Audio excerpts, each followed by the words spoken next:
afternoon.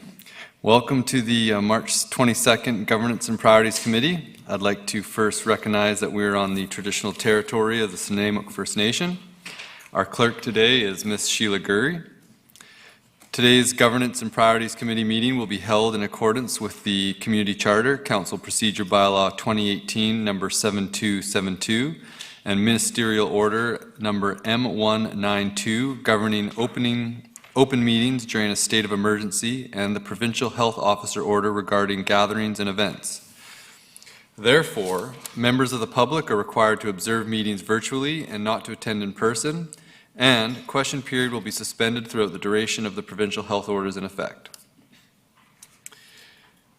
I'd like to first call for an introduction of late items. Thank you, Chair. For today's late items, and they were published on the addendum on Friday, is the Governance and Priorities Committee Agenda Planning Matrix. We've replaced the matrix with the original one published, and yet again I've replaced it again today, so it'll be shown as a supplemental item tomorrow. So I received the rankings from you all, so it's updated today.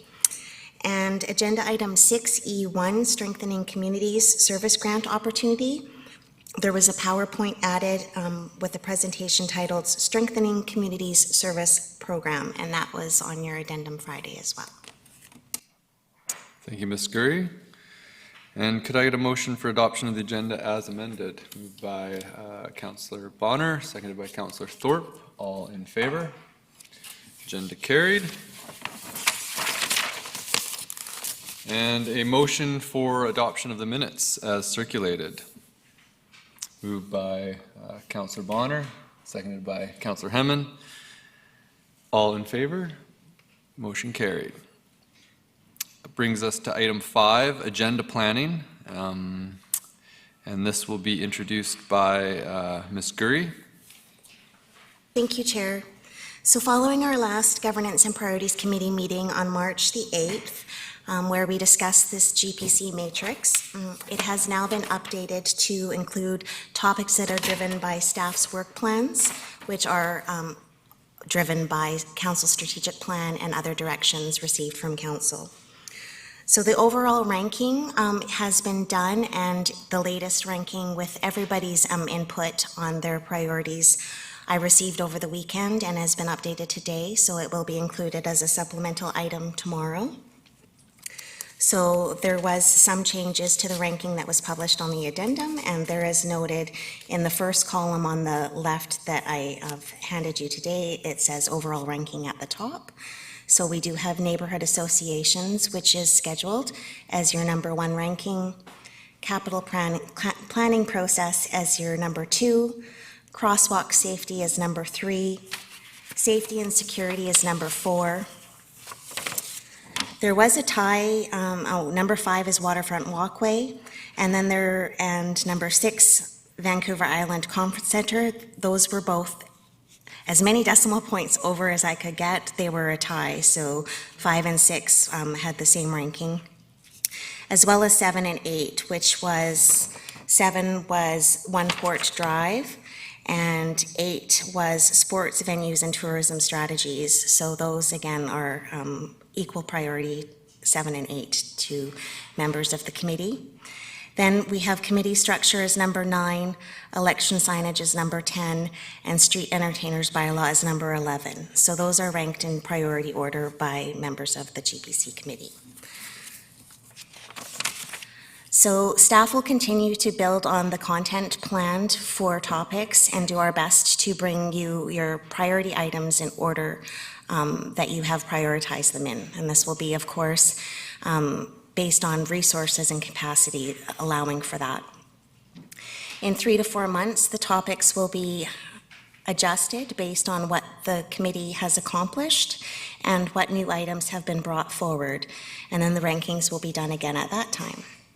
So that's what I have for you today. Is there any questions I wanted to ask? If you had any questions about the process, or is there any questions on the topics or timing of those topics? And then any additional topics for discussion, now would be the appropriate time that could be added to the list for the future, should you have any. You might not have any every meeting, but that's what we have today. And I just want to thank you again for all the work you did on March 8th. It was a long session, but I think it was useful, and we got through all of your topics and learned a lot about what you envision and your desired outcomes for those topics. So thank you. Councillor Hemmons.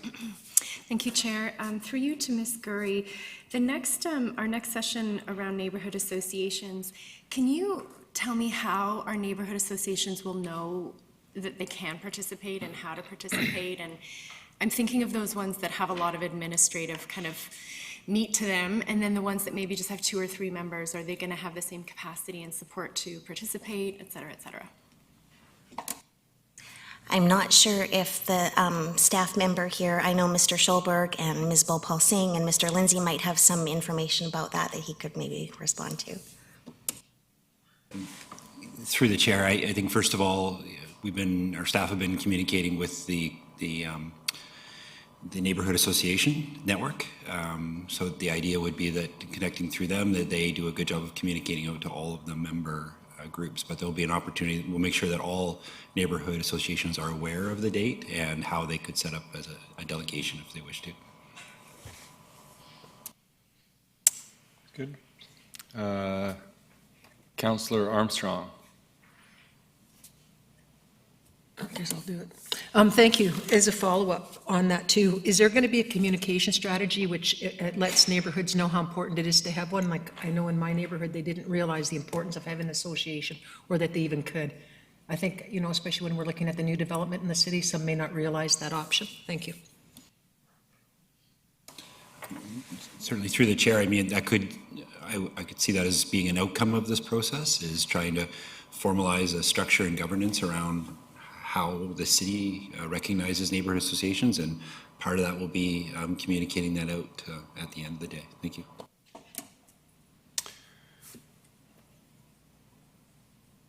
Councillor Hemmons. Thank you, Chair. Sorry, Mr. Lindsay, I'm not picking on you, but I'm curious, with Zoom and with the new public health measures, there isn't really an opportunity for delegations to engage with council and have conversation. It's more a present and then we discuss. This session in particular feels that it would benefit from that broader conversation and that back and forth. So is that something we're considering in our development of it?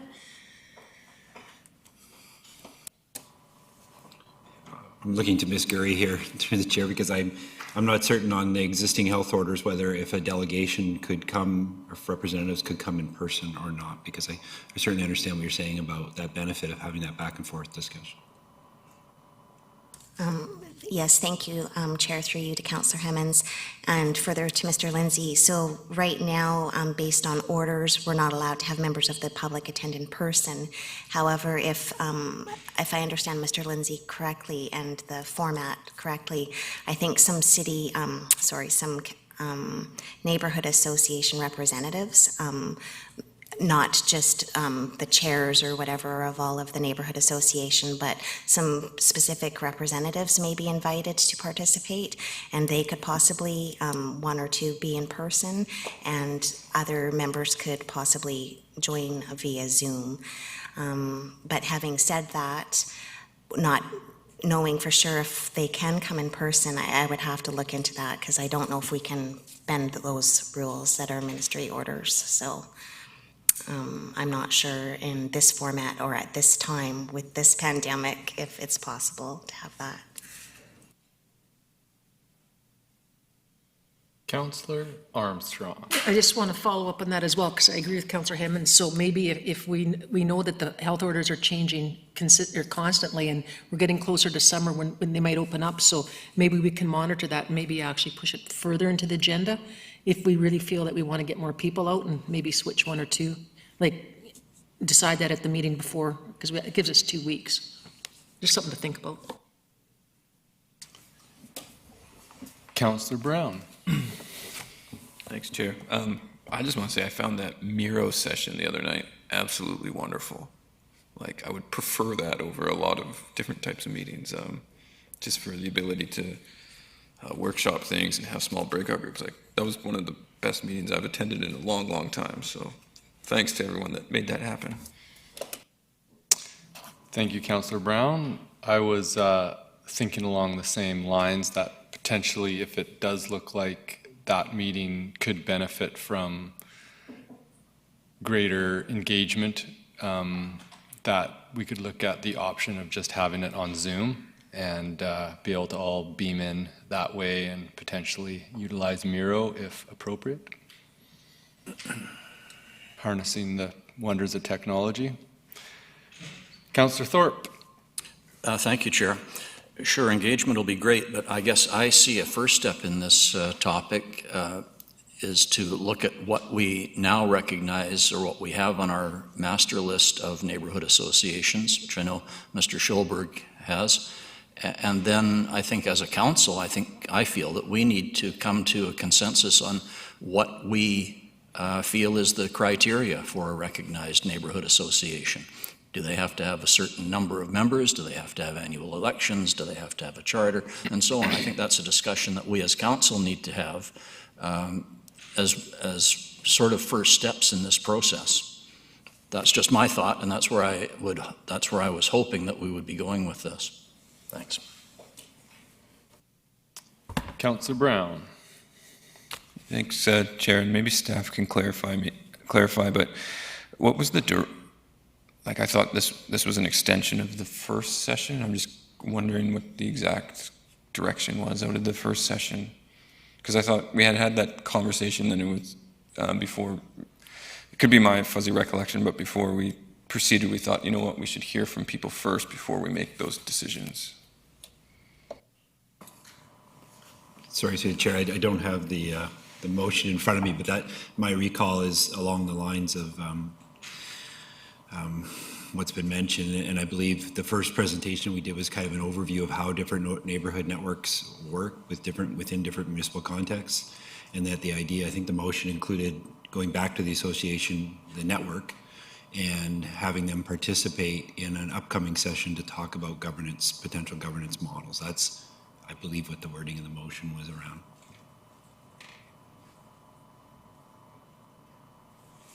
Thank you, Councillor Brown.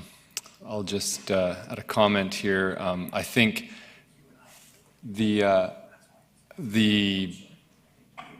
intention that Councillor Thorpe mentioned about coming to an outcome where we might have a bit more of a formalized process of and standards around neighborhood associations and a way of recognizing them and outlining sort of what are the opportunities and ways to communicate with them would be a good outcome, and the stepwise process to get to that. I do recall a conversation about having the neighborhood networks provide feedback and input on that, and so it might be great to be able to have that as an online session where we could have that dialogue and maybe be able to present some rough form of where staff are thinking of what that structure could look like or where things need to go, and then be able to have something to riff off of in terms of conversation and feedback. But I'll leave that, I guess we'll leave that into staff's hands to figure out what's the best way to go forward. Ms. Bhopal Singh, did you commentary on that? Through the chair to council, you're correct that you did direct us to go back to the neighborhood associations. So a survey was done of the existing neighborhood associations, asking them for feedback on a variety of aspects of how they're governed, and that's what we were hoping to bring back to you at a GPC in, I think, on April 12th now we're looking at, with some suggestions based on that feedback as how council might like to direct us.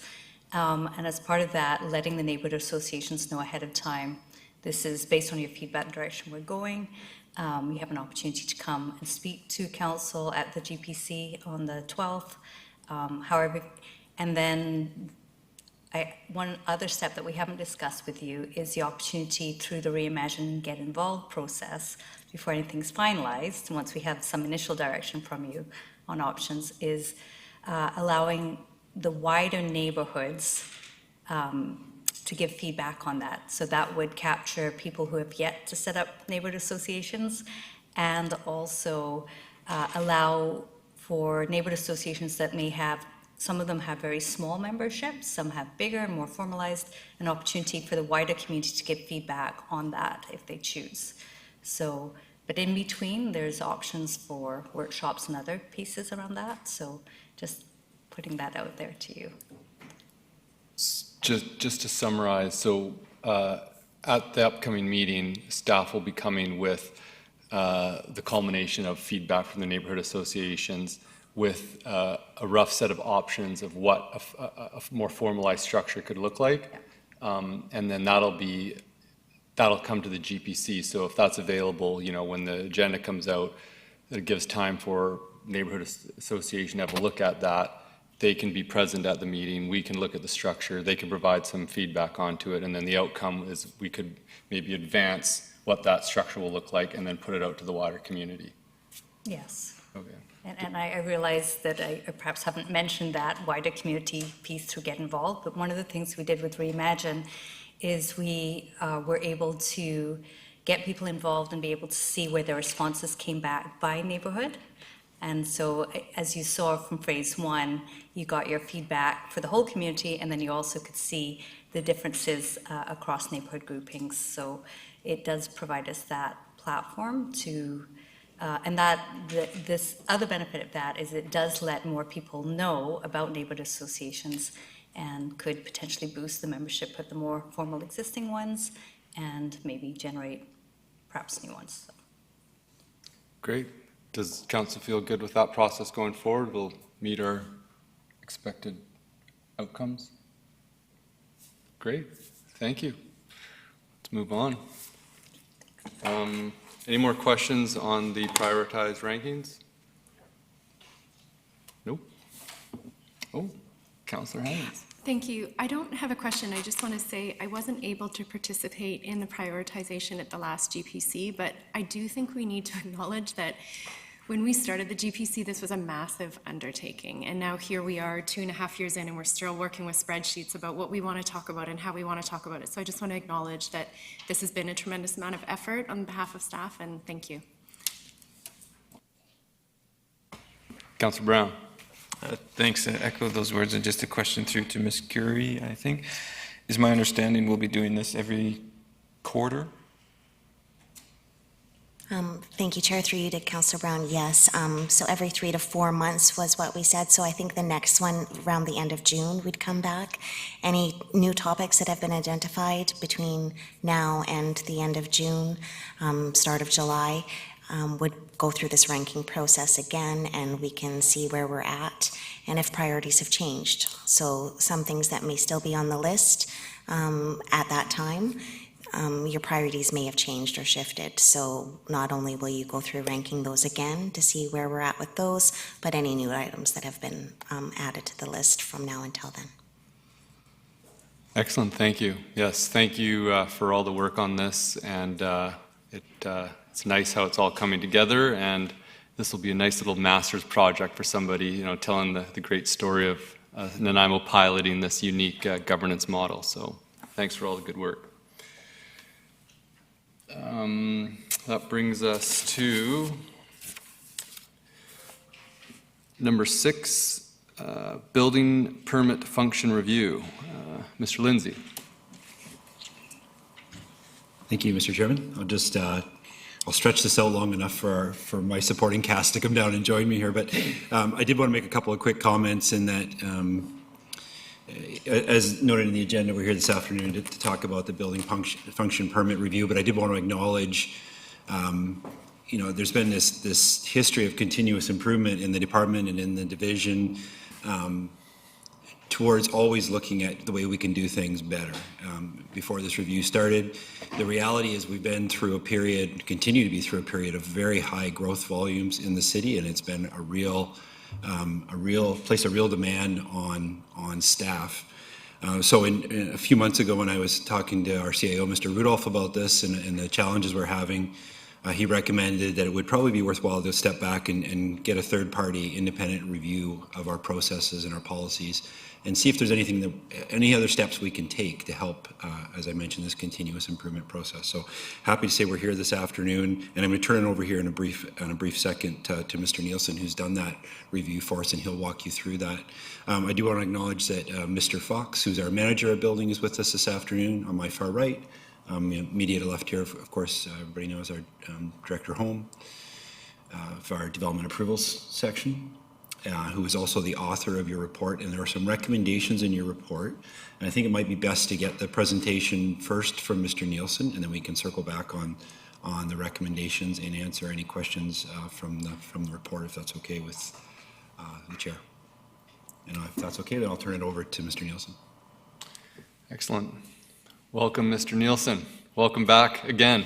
Thank you very much, Mr. Chair. I am delighted to be here and to talk about what's an exceedingly interesting and important function of the city. So thank you very much for having me here today. It's wonderful to be in front of the committee.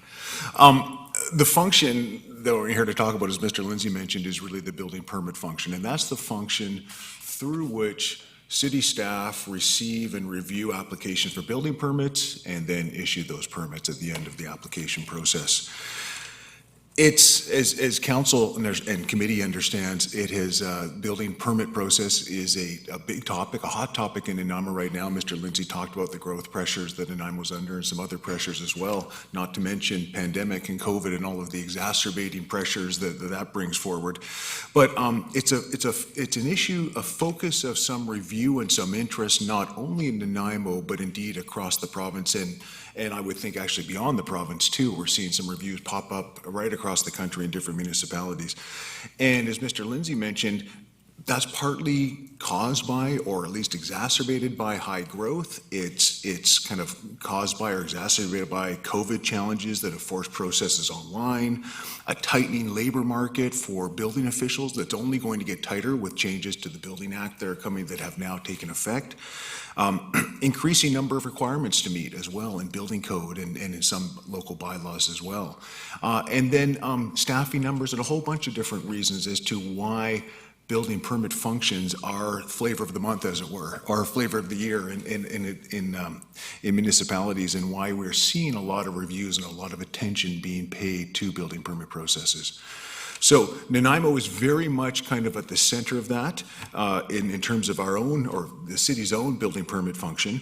It's also, I'll mention too, that not only do we have all of those factors that have put this issue front and center, but there's also a growing recognition, perhaps because of those factors, at least because of the high growth, there's a growing recognition that this is a function that not only has a very important health and safety focus, the regulatory focus, to make sure that buildings are constructed in a way that is safe for the community, for those in the buildings and around the buildings, but there's also a growing recognition that this function has a very strong economic development purpose to it, or at least an impact on or implications for economic development. So we're seeing all of those different reasons coming together to really shine the light on building permit functions, not only in Nanaimo, but indeed across the province and beyond.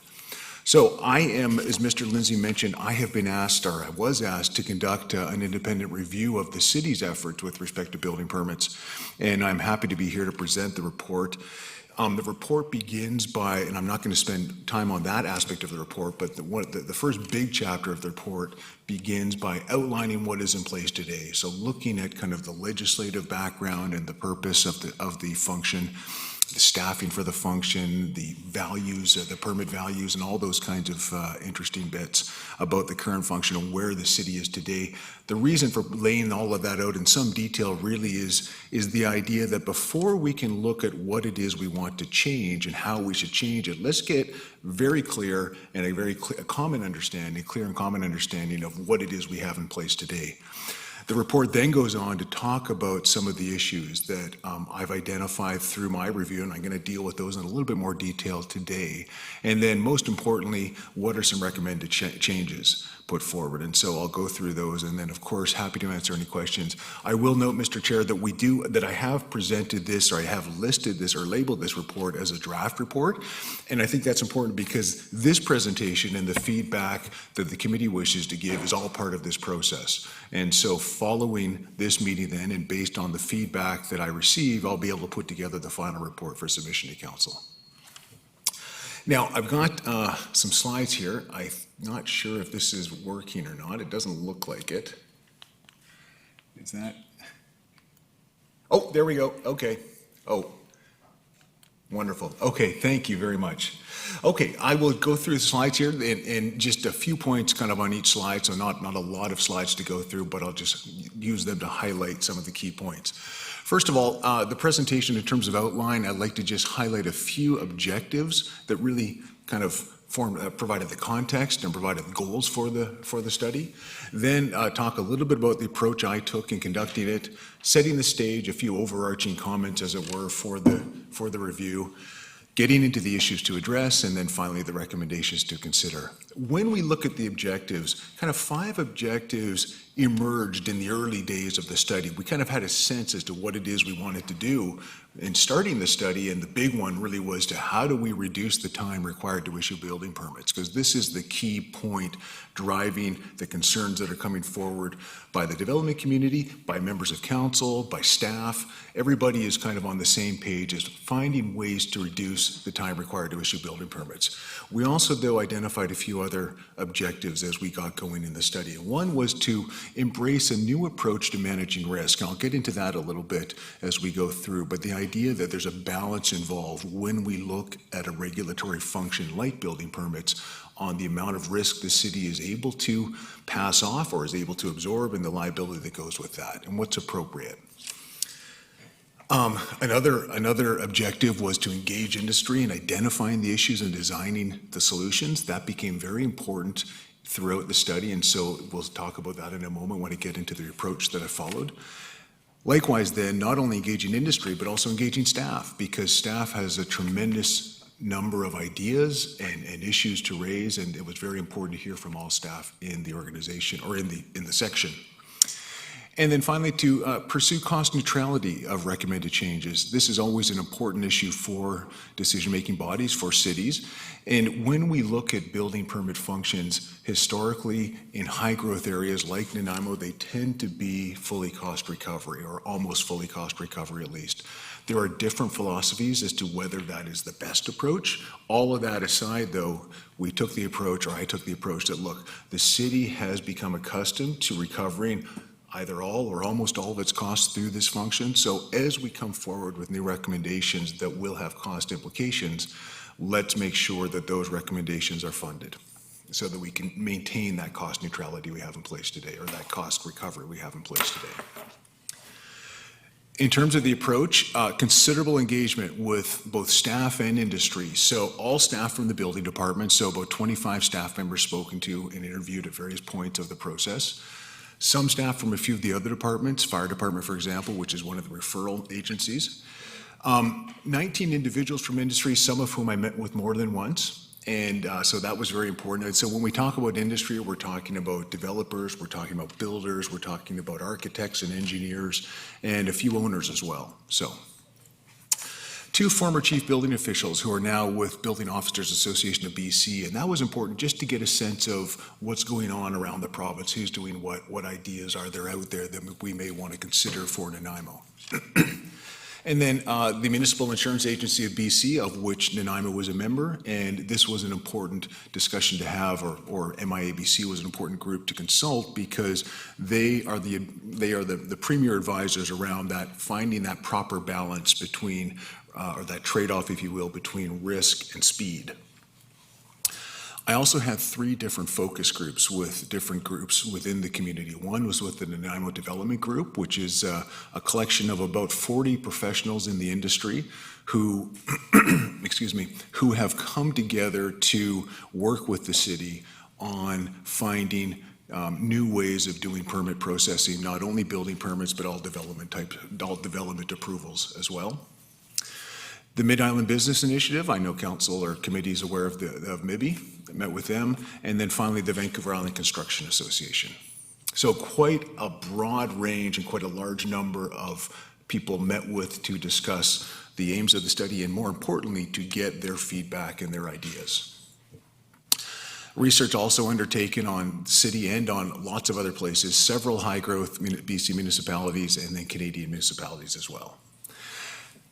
In terms of setting the stage, just a few overarching comments which I think are helpful in providing that context for the review. The first is that, and I think council will agree with this point, or committee will agree with this point, there are expectations in the community, not only among members of council and among members of staff, but in particular members of the industry.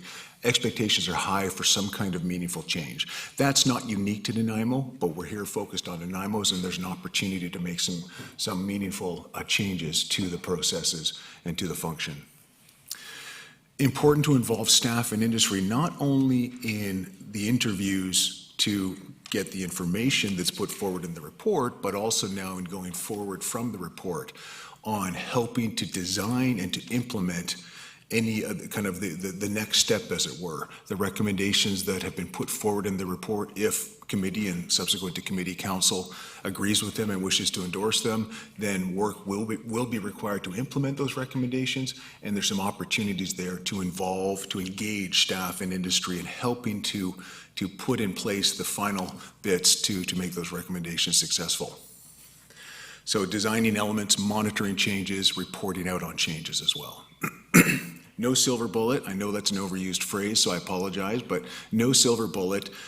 Instead, there's more of a package of recommended changes, and that package or those changes are both interrelated and they're also interdependent on one another. So the strength, if I can presume to say, is kind of in the package itself. If we start to pick out little bits, in my view, the overall efficacy of the recommendations is going to be watered down a little bit.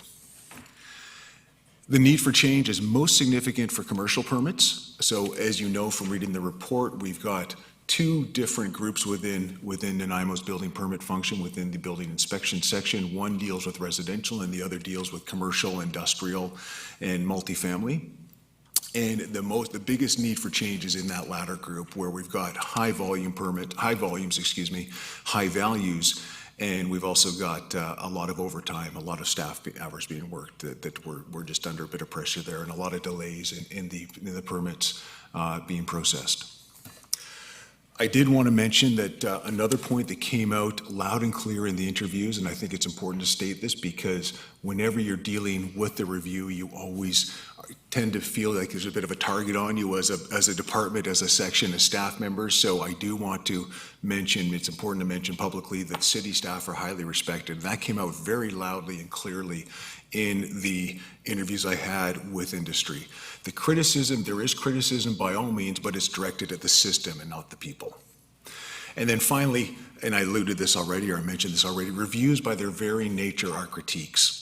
And there is, it's really important to recognize that there's a lot of good stuff to highlight as well. And I touch on a few of those points in the report, but reviews really do focus on what to fix, and they don't focus so much on what's really good. But it's important to recognize there's some really good things as well. Moving along, Mr. Chair, let me jump into the issues if I could, because this is where the report is, this chapter, the issues, chapter 3, and then the recommendations, chapter 4, are really the key bits of the report and of the review. So when we look at the issues, I'll just mention, first of all, that I approached the study by examining the function by looking at 4 different components or elements of that function. One is the application review process. So what are the steps that we take or that a permit travels through from application to issuance? And where are some opportunities there, where are some issues there, and subsequently what are some opportunities for some improvements in the permit process? The building inspection section. So we've got a section within our development services department, and this section is primarily responsible for, or has primary responsibility, I should say, for the building permit section function. And so what can we say about that section? Technology, what is the technology that we have in place, or perhaps that we don't have in place, that can or is missing and therefore doesn't facilitate faster permit approvals? And then finally, and this one is very important, and that is the relationship with industry, because as we'll see going through the document, and I'll talk about this a little bit more a bit later, that ultimately, at the end of the day, the city, notwithstanding the fact that it's the regulator in many respects in this function, it's also facilitator, but it has a strong regulatory role, and industry as the regulatee or the regulated, notwithstanding the fact that they have different interests and they play different roles, they do have also common interests. And at the end of the day, really the development of the community, the physical development of the community is a partnership. And so it's very important to kind of find ways to strengthen that partnership, recognizing that there will be instances, of course, where interests differ and roles need to be played, but there's also a lot of need for that partnership to work. Several issues were raised by industry, by staff, and the consultant, and the report focuses on those that I deem to be most important. So those whom I interviewed, some of them will look at the report and think, what happened to that issue that I mentioned? I mentioned it very persuasively. It was really important to me, and it's not there. I apologize. There are many issues that came out, and I just, using my judgment, determined what I thought were the most important. Okay. Moving through then with the issues, and we'll start with that first of the four elements, and that is the application review process. There are 5 different issues to kind of identify within this section. The first deals with limited streams. When we submit, or when applicants submit building permits, building permit applications, those applications are reviewed by different people, kind of depending on the organization of the section, in our case, the building inspection section, and depending on the process that is in place. So in Nanaimo, we have a system where when applications come in, they either go residential or they go commercial, multifamily, and industrial. That is kind of the first split, if you will, into 2 different streams. Within each of those different areas, then there are some substreams a little bit, but by and large, what we see at the city is a situation where there's an opportunity for other ways for streams to be introduced to allow a separation between higher risk and more complicated permits and lower risk, more straightforward permits, to allow those in the latter group to get processed very quickly. So we see, and this is where we start to talk about the risk that was a kind of a common theme throughout the review. When we look around some other places, we see that a number of municipalities in BC and beyond have introduced different application streams and processing streams to allow lower risk permits, of which there are many. They do kind of occupy or take up a high percentage typically of the overall number of permits that come in, to allow those to be done in a very expedited way, in a separate stream, a fast track, if you will. And different cities will look at fast tracking according to different criteria. The most common is based on risk, and that's what's suggested in the document. There are other ones based on kind of an approved builder's process. Some will kind of look at priorities of council, whether it's affordable housing or rental housing. So you can create different streams to emphasize or to speak to whichever criteria you wish. I have simply stated, or in the report, I have set out streams based on risk criteria in an effort to move through the system very quickly, those permits that don't require a deep dive, as it were, in terms of building officials looking very carefully at the documents, but rather can be done in a faster way. Incomplete applications, one of the issues that we see in Nanaimo and we see elsewhere. This is, I would say, almost endemic to the building permit community, if you will, or the industry around BC and beyond, and that is the concerns around incomplete applications. The city of Nanaimo, like many cities, although frankly Nanaimo does it better than most cities in my view, has various documents that are put in place to guide applicants in their efforts to create proper applications and to submit those applications to the city. So the application packages, they are lengthy, it's a complicated process, but they're spelled out in as user-friendly way as possible with different checklists. Unfortunately, what happens more often than not is that applications get submitted with missing elements or deficiencies in other ways. Not talking about kind of not talking about incorrect elements necessarily, but just missing information so that they can't actually be processed. That can be problematic, particularly in our current system in which everything is online, because without the face-to-face contact when people come to the counter to give applications, and we have a building official be able to look through and say, sorry, this is missing something, please come back when it's finished. We get stuff into the system, it has to be put through the system, and a building official then has to look at that, spend a considerable amount of time writing out what's missing, sending it back to the applicant, and all of that takes time. So another common theme here is how do we eliminate these time wasters, as it were. And so the importance of having complete applications is key. There are a number of reasons as to why applications are incomplete. Some are legitimate, some are not legitimate. Nevertheless, whatever those reasons are, that is something that needs to be addressed. Nanaimo Development Group, which I mentioned earlier, has identified that as something that it can help the city with in working with industry to put together model applications and to help their peers put in better applications or complete applications. So that's something that's important. Internal referrals, when certain types of applications come into the city, in particular applications for complex Part 3 buildings, those applications will be referred not only to the building officials, but also to other departments in the city to look for specific items and to ensure compliance with specific bylaws and other points and other technical standards. Whenever we have internal referrals, we have the potential for delays to occur because we have applications moving around the department, moving around the city. And so there are some issues in the city with respect to how referrals are managed and how they can be improved, and we've addressed that in the report. These again are not unique to Nanaimo, but there are ways to help expedite that a little bit and to clean that up so that we don't have those delays and there's less confusion around internal referrals. Reluctance to rely on professionals. One of the best way to kind of approach this is when we look at the Building Act.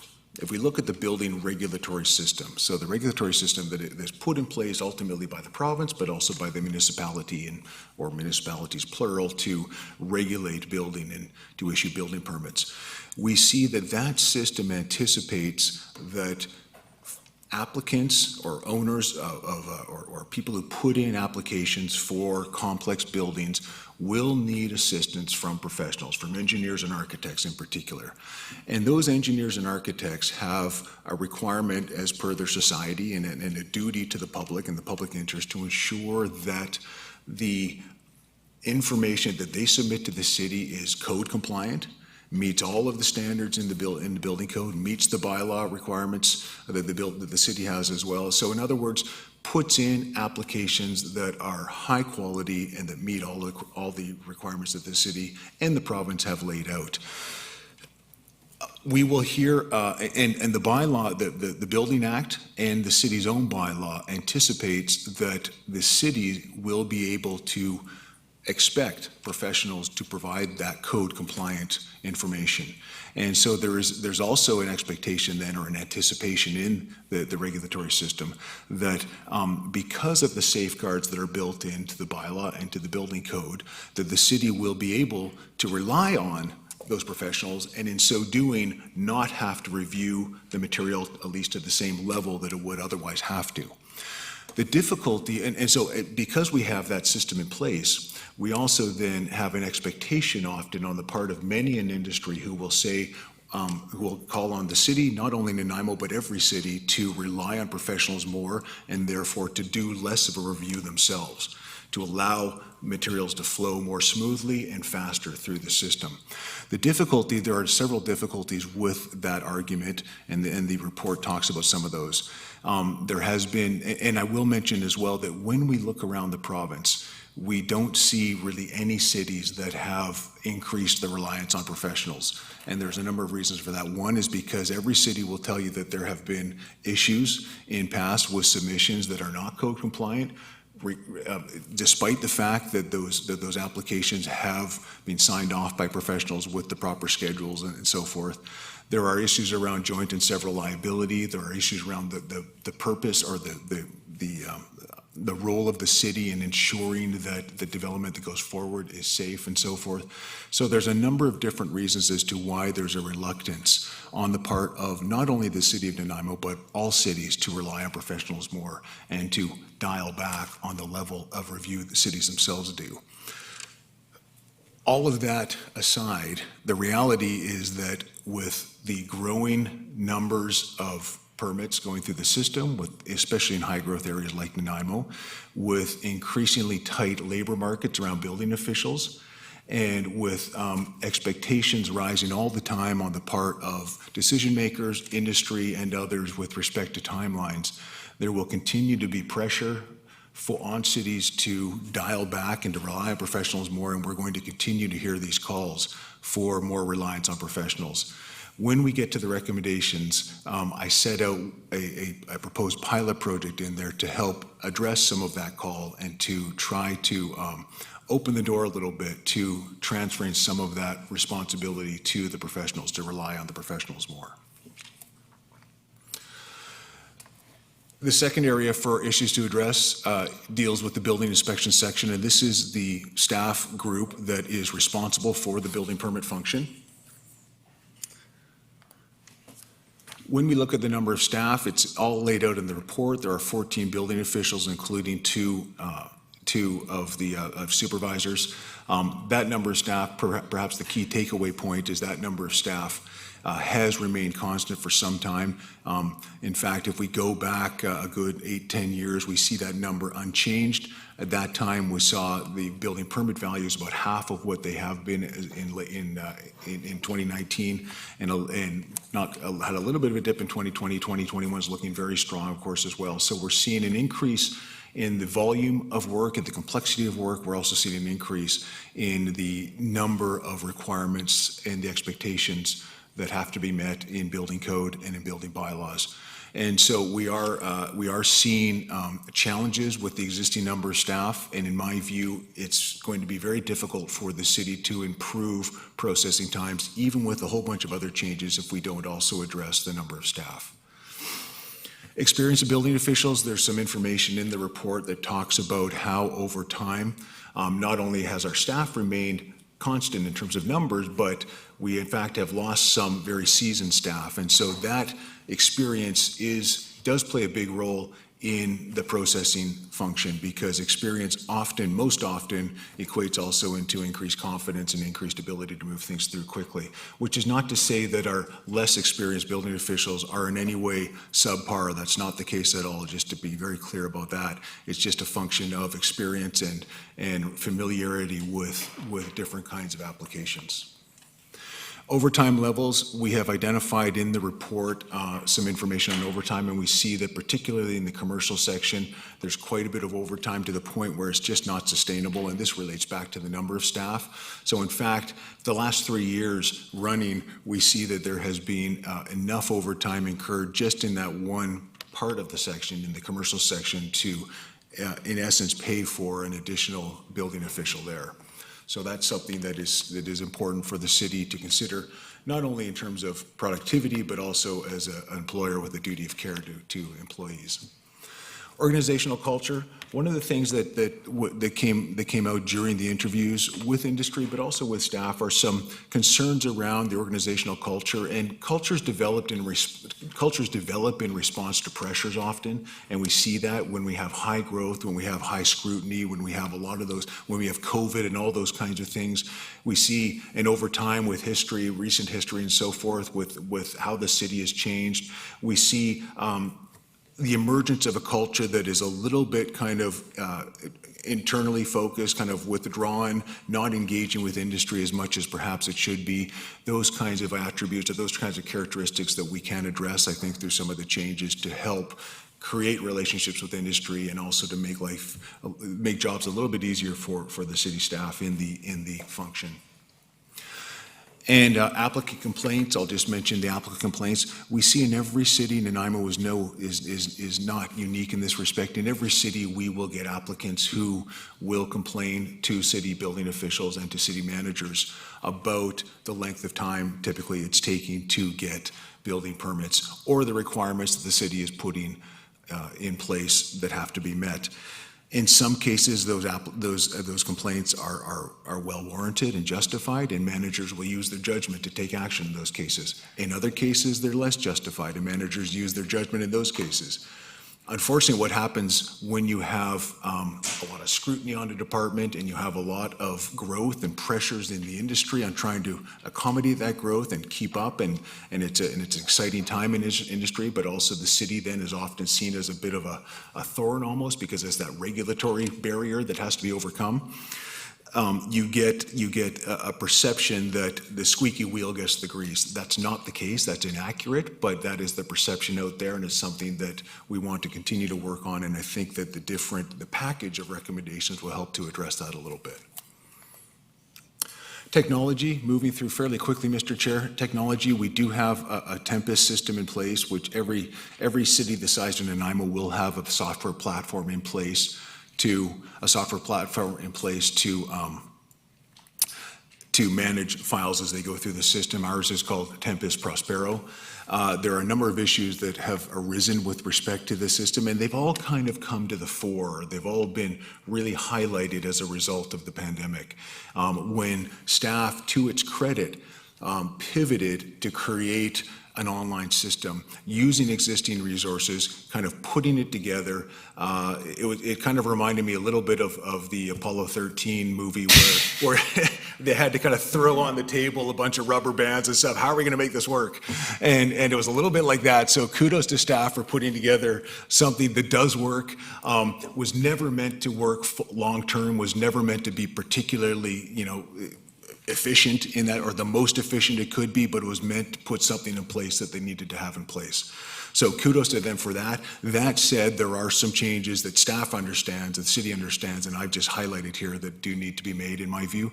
One deals with the receipt of applications. Those are coming in right now using DocuSign, using PDFs, and unfortunately we're having to, because those formats don't comply with the formatting of Tempest, our staff are having to receive the applications, reformat them, upload them manually, and so forth, and it's taking many hours of development services clerks to do that stuff, and it's just not the most efficient, and so there are some recommendations coming up to deal with that.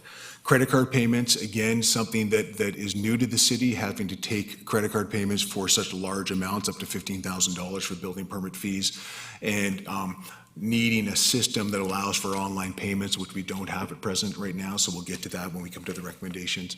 And finally, transparency of process. Transparency, obviously a hallmark of public administration, particularly at the local level, and so that is something that is going to be important. There is an application of the Tempest program called My City that it does allow some transparency. It does allow applicants to track in a very broad sense kind of where their application is in the system, but it doesn't give the robust kind of information or feedback that we would want to show applicants, and it doesn't give the information with respect to what may be outstanding or why a permit is stuck at a particular phase for so long. So we want to see some improvements there, I think. Finally, relationship with industry is the last bit of issues. The first is the partnership, the recognizing that we do want to develop, in my view, this sense of partnership. We tend to very quickly, particularly when we're under stress in high pressure, high growth times, we tend to fall back into two different camps of regulator and regulated. And it's more complicated than that. It needs to be more nuanced than that. Yes, the city has that regulatory role. Yes, industry has regulatory requirements it needs to meet. That said, they both need, the city needs to also be a facilitator, and industry needs to also work with the city to help build high quality, safe developments in the city, and so when it's working well, when a true partnership does exist, we get very healthy, very good development, and we get it in a fairly good timeline, and that's what we're aspiring to. Outreach and education, this point relates, I think, or highlights the need for connection to be made, for forums to be established in which city building officials and members of the development industry, including builders, developers, architects, engineers can come together to learn about each other's challenges, learn about each other's issues, learn together about changes to the building code, do professional development together, really start to develop that relationship and that trust, which is missing now and which is so important to a well-functioning system. Mr. Chair, let me move on, if I may, just to the recommendations, and I apologize for taking a little bit longer than anticipated here. The recommendations address the key issues identified, and they do so within the context of the objectives. Just to remember those objectives very briefly: reduce the time required to issue building permits, embrace a new approach to managing risk, engage industry in identifying issues and designing solutions, engage staff in the same, and pursue that cost neutrality. Fast track program. I mentioned earlier that I would be recommending a fast track program. In fact, a program that has two different streams, and again, it's based on risk. The idea is to say that the recommendation recognizes that a permit is not a permit is not a permit. Every kind of permit is slightly different and with different levels of complexity. Some require more of a deep dive on the part of staff because they're very complex, and staff has an obligation to ensure that everything is super code compliant. Others have less of a risk to the community and are more straightforward to put together, and especially where they have a professional involved. And so we've borrowed here from examples in other places to introduce two streams. One is for tenant improvements, and the other is for residential. Tenant improvements are improvements to existing commercial space, typically retail space, office space at some point, but typically commercial space, improvements to the interior of commercial space that must be done in order, or that are done in order to transition a business, or to upgrade the look of a business, or to allow a new tenant to move in, typically to transition a business from one use to another. And the use can be within the same broad category, but it can be a small change in use within that category. So that's a tenant improvement. You need permits to do that kind of thing. Interior alterations, typically. Residential, we're talking there about accessory buildings, garages, swimming pools, retaining walls, those kinds of things. All of those kinds of applications are for projects that are smaller in nature, smaller in value, less complex to put together, less risky to the built environment and to the people who are around or in the built environment, and easier to process. City staff now, when they get these permits, they can process them fairly quickly. The difficulty is that the permits are part of a work pile on a desk that include the complex permits as well. And so these smaller, quicker permits, or permits which can be done more quickly, are often kind of put aside while the meatier ones get done. And with the result being that what should be done in a matter of days will take a matter of weeks or even longer. And that doesn't do any favors to the city or to council when we've got business people who are trying to open the door of their business and they can't get their minor tenant improvement permit because it's stuck behind a more meaty commercial permit. So there are some opportunities there to take those smaller ones out of the system and put them into a different track. In so doing, it not only helps, by the way, the applicant of the smaller projects, but it helps the other ones as well, because you remove from the single stream a lot of the volume. When we look at other places on the residential side, under that residential fast track, 50% or more typically get removed. Similar estimates on the commercial side, based on Coquitlam, based on Barrie, Ontario, the two of the ones that are profiled in the report. And so you really get a lot of the stuff out of that single stream, deal with it much more quickly, and allow others in the mainstream then to focus on those big ones. There are two different examples in the document, in the appendix, which outline the different, some criteria that would be used, that could be used in a Nanaimo program. What I've suggested in the Nanaimo program is that the specific criteria, while there are examples given here and some guidance given in the report, I've suggested that the specific criteria for the different fast tracks be identified, be designed by a collaboration of staff and industry officials. And we'll come to that in a moment. The fast tracks, if we're going to create a separate track, we need to have some resources in place to take care of that track, and in order to get those permits out of the main queues, if you will. And so what I've suggested here, again, based on not only the need to accommodate fast tracks, but also the need to address staffing numbers, I've suggested the creation of a third group within the building inspection section that would include a supervisor and a building official. So we'd have some good resources there to focus on those fast-track permits, and also capacity willing to be able to do things like compliance and enforcement, which is not being done on permits that are outstanding, that haven't been taken, that on potential work that's been done without permit, that kind of stuff that's important for the city to pay attention to as well. A third recommendation, Mr. Chair, then, is the approved professionals pilot project. And this recommendation goes right back to the call by industry to rely more on professionals when processing applications. So again, the recommendation is based on a few premises, I suppose. One is that these calls are not going to go away. They're only going to get they're only going to get stronger and more frequent because of all of the changes that are going on in the building industry and the building regulatory systems, where we've got tighter labor markets, we've got increasing regulation, and we've got higher expectations on the part of industry and decision makers as well. And so there's going to be more of a call, in my view, for these kinds of projects, these pilot projects, or this reliance on professionals. What I've set out here is the idea then of having a pilot project and saying that that it would involve some targeted applications for complex buildings. This would be a time limited, I'm thinking a year. This would be a time limited process, pilot project, so with a few applications of complex buildings, approved registered professionals, and I've set out some criteria in the document to give a little bit more substance than what I'm presenting verbally here. It would also have some city policies to identify what exactly the city's role would be in applications for which there's greater reliance on professionals. And there would be a monitoring and reporting both through a joint committee of industry and the city going through this pilot project.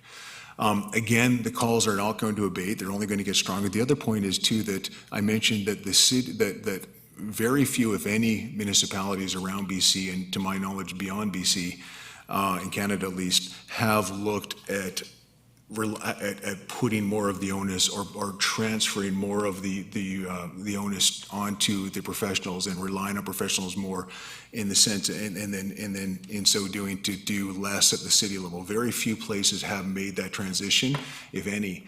So this move not only would be something that would be very interesting to explore with industry, in collaboration with industry, and could yield some really interesting benefits for both parties, but it also really frankly would put the city on a little bit of a leading edge in terms of regulatory reform. And so I think that would be a good sign for the city to make, a good signal to give to industry in Nanaimo, which has been calling for this. I mentioned earlier that a joint group would be put together to help build or put in place or refine some of the details around the recommendations and the implementation. And I've suggested that that group be called the Joint Building Permit Advisory Working Group. It would be at a staff level. It would give recommendations to the General Manager of Development Services, to Mr. Lindsay. And this joint working group would have 5 city staff, including the director and the manager, so Mr. Home and Mr. Fox. Would have 5 representatives of the development industry. It would design the fast-track eligibility criteria based on the guidance that's been given in the report. It would design elements for the approved professional pilot project, and it would develop a calendar of those forums, those joint workshops, those seminars, open houses, site visits, those opportunities for the two sides, the two partners to come together to build trust, to learn about each other, and to learn together about things. And again, that trust is so important to having that partnership in place. So I've seen this is in essence kind of a structural change, a forum that would be developed, or a body that would be developed to create these opportunities to build the relationship between industry and the city, which is so important. In investments in technology, I talked about those a little bit earlier. I'm suggesting an improved online application portal. So take it from the temporary approach that's been put in place to something a little bit more permanent, and in so doing, eliminate the need for so much manual staff time spent. Have an online payment system, so we clean up the issue around the credit card payments, and have a new online permit tracking system that's dashboard based so that applicants can get the information that they need in order for the better transparency, or the more improved transparency. I know that the city is looking at different options right now with respect to its file management systems with this technology. So I haven't been prescriptive in the document in terms of what exactly to buy in terms of a software portal or a program. Rather, that these are the outcomes we want to see. So whatever the IT department, in consultation with city management and with council, ends up doing with the file management system, here's the kinds of outcomes that we need to achieve. Internal service agreement on referrals, I talked about that a little bit earlier, about the need to ensure that there's smooth flow when we get to the internal referrals. And so these agreements, they exist in other places. I mentioned Saanich has them in place, Toronto has a number in place. Target timelines for the agreements would kind of be between and among different sections of the city, so internal to the city, and they would set out target timelines for completing referrals, specific responsibilities for each party to the referrals. So each group that touches the file would know exactly what its responsibilities would be with respect to that file and where it goes from there. And then finally, ensuring that the different groups that look at the same file or that look at the files are aligned in their priorities, so we know where the focus is being put at any one time. And finally, Mr. Chair, cost recovery. I noted earlier the desire to achieve or to pursue cost neutrality in the recommendations. There are three different sources I've outlined here. One is the overtime cost savings, which I noted earlier. Another is a program which I understand staff did some investigation or participated in a call this morning on, and that is a local government development approvals program that was just announced last week or 2 weeks ago perhaps, looking at helping to provide funding for technology improvements and development approval processes, among other things. And then finally, permit fees.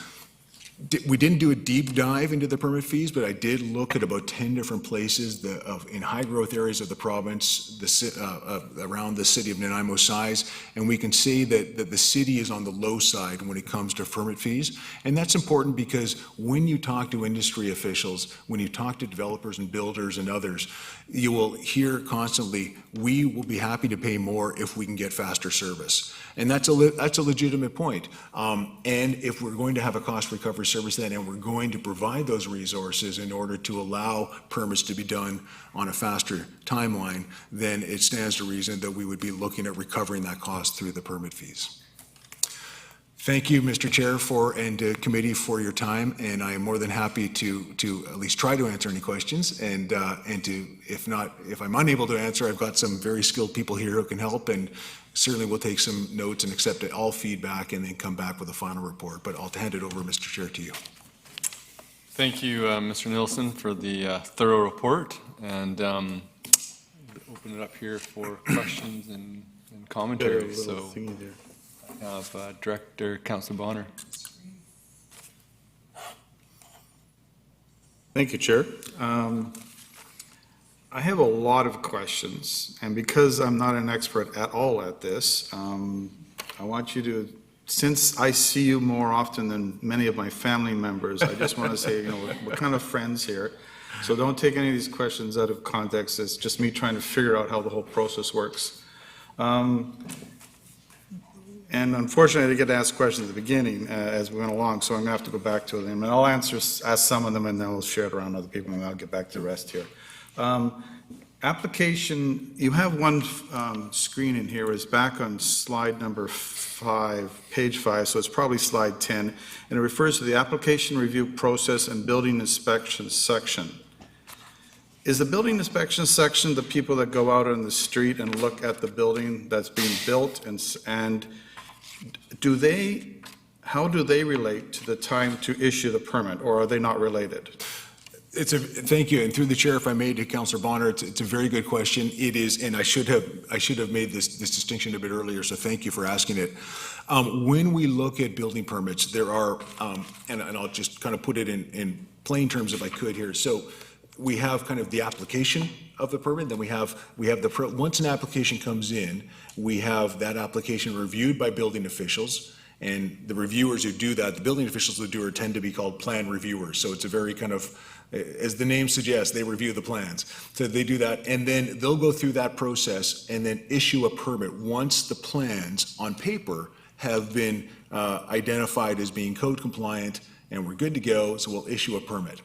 So that start from application intake to issuance of permit is what we're covering here is the building permit function. You're quite right, Councillor Bonner, in saying that when we go beyond that, then once the applicant takes his or her permit and goes into the field then and starts to go from 2D to 3D, starts to construct based on the permit and the plans that have been submitted, that's when at various points of the construction process, the building inspectors, who are also building officials, but the building inspectors will go and review and will inspect at different points to ensure that what's happening on the ground is indeed compliant with the plans on which the permit was based. So today we're dealing mostly with the application review process, not Yes. the building inspectors, but you recommend building inspectors in your report. It's a tough one because, and it's, I empathize with your question, because I had late in the game, I kind of found myself scratching my head, and it's a little bit of almost a misnomer. So and no offense to my colleagues here at the city, but it's, the building permit section is actually at the city called the building inspection section. So we know it as so the official title is the building inspections section, but in fact, it's the section that includes the building officials who review the plans, and then it also includes the inspectors who do the field reviews. But the bulk of it is on that front end. So if we wanted to be really picky about it, we would say, let's change the name to building permits section as opposed to building inspections section. So the extra people you're asking will just be working in the office looking at permits? Exactly, Okay, correct. all right. My next question down here is regarding cost recovery. Why is it necessary to do cost recovery? Because we heavily subsidize all kinds of things in this city. My reason is just, I'm not sure, is it a requirement by law, or is it just something we'd like to do? Thank you very much, through Chair Gisselbrink, if I could, to Councillor Bonner. It's a very good question, and it's one that in fact, Mr. Lindsay and I had a bit of a debate about, and although we ended up having the same perspective, but it's a very good question, because it does kind of speak to some philosophical differences around the nature of the service. When we look at services, and forgive me for going off on taking a kind of a broader perspective at first, but when we look at services in local government, we kind of think, well, when we have services that have public good characteristics, or the kind of broad public interest, we tend to recover the cost of those using property taxes, because those are considered to be the fairest way and the best way of paying for broad public interest services. So we see in planning, for example, we don't, with Imagine Nanaimo, that's paid for out of property taxes, because that's going to be benefiting, that has such a broad public interest that will benefit the entire community for generations to come even. So that's a property tax recovery. When we deal with other services, such as swimming at the pool, we'll have that has not only a public interest, because we like to provide those so we get kids kind of keeping active and so forth, but it also has a private good characteristic, in the sense that individuals can choose or not choose to accept to use that service. Transit's the same kind of way. So we collect it partly by parcel tax, or by property tax, and partly by user fee. When we look at building permit processes or other kinds of processes like that, historically, cities, where they can, and it's a little bit opportunistic, and that's no aspersion on Nanaimo, I'm speaking more broadly about cities, historically, where they're able to, because of high growth volume, they will tend to view building permit processes as more of a private goods service, in the sense that we as a city are providing that service only for the benefit of the people who need those permits. Now, so using that approach, cities will often say it's our policy, whether written or unwritten, or it's our convention, that we will recover the full cost of providing this permit service from the people who apply for and get the permits. But to your point, Councillor Bonner, one could easily take the approach to say, well, this is a health and safety, a public service that not only does it benefit the people who need the permits, but in fact, it benefits everybody who lives in the community who is either within or around a building that is built to code because of the checks we do on it. So you're quite right. The city, it's purely it's a policy issue. There's no requirement that it be full cost recovery. The city could choose to have zero permit fees if it wished.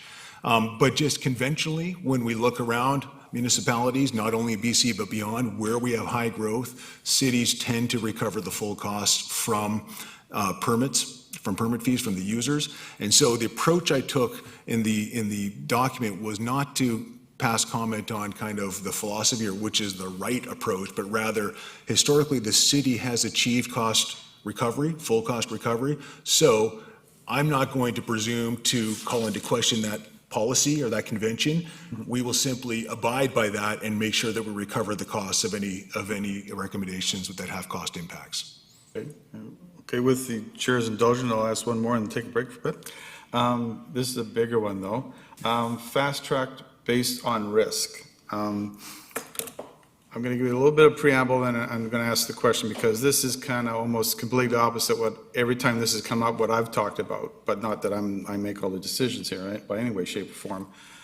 I actually applied for a permit a couple of years ago to put some stairs off my deck. Cost me $180. I got it back in a week, and it wasn't even a good drawing.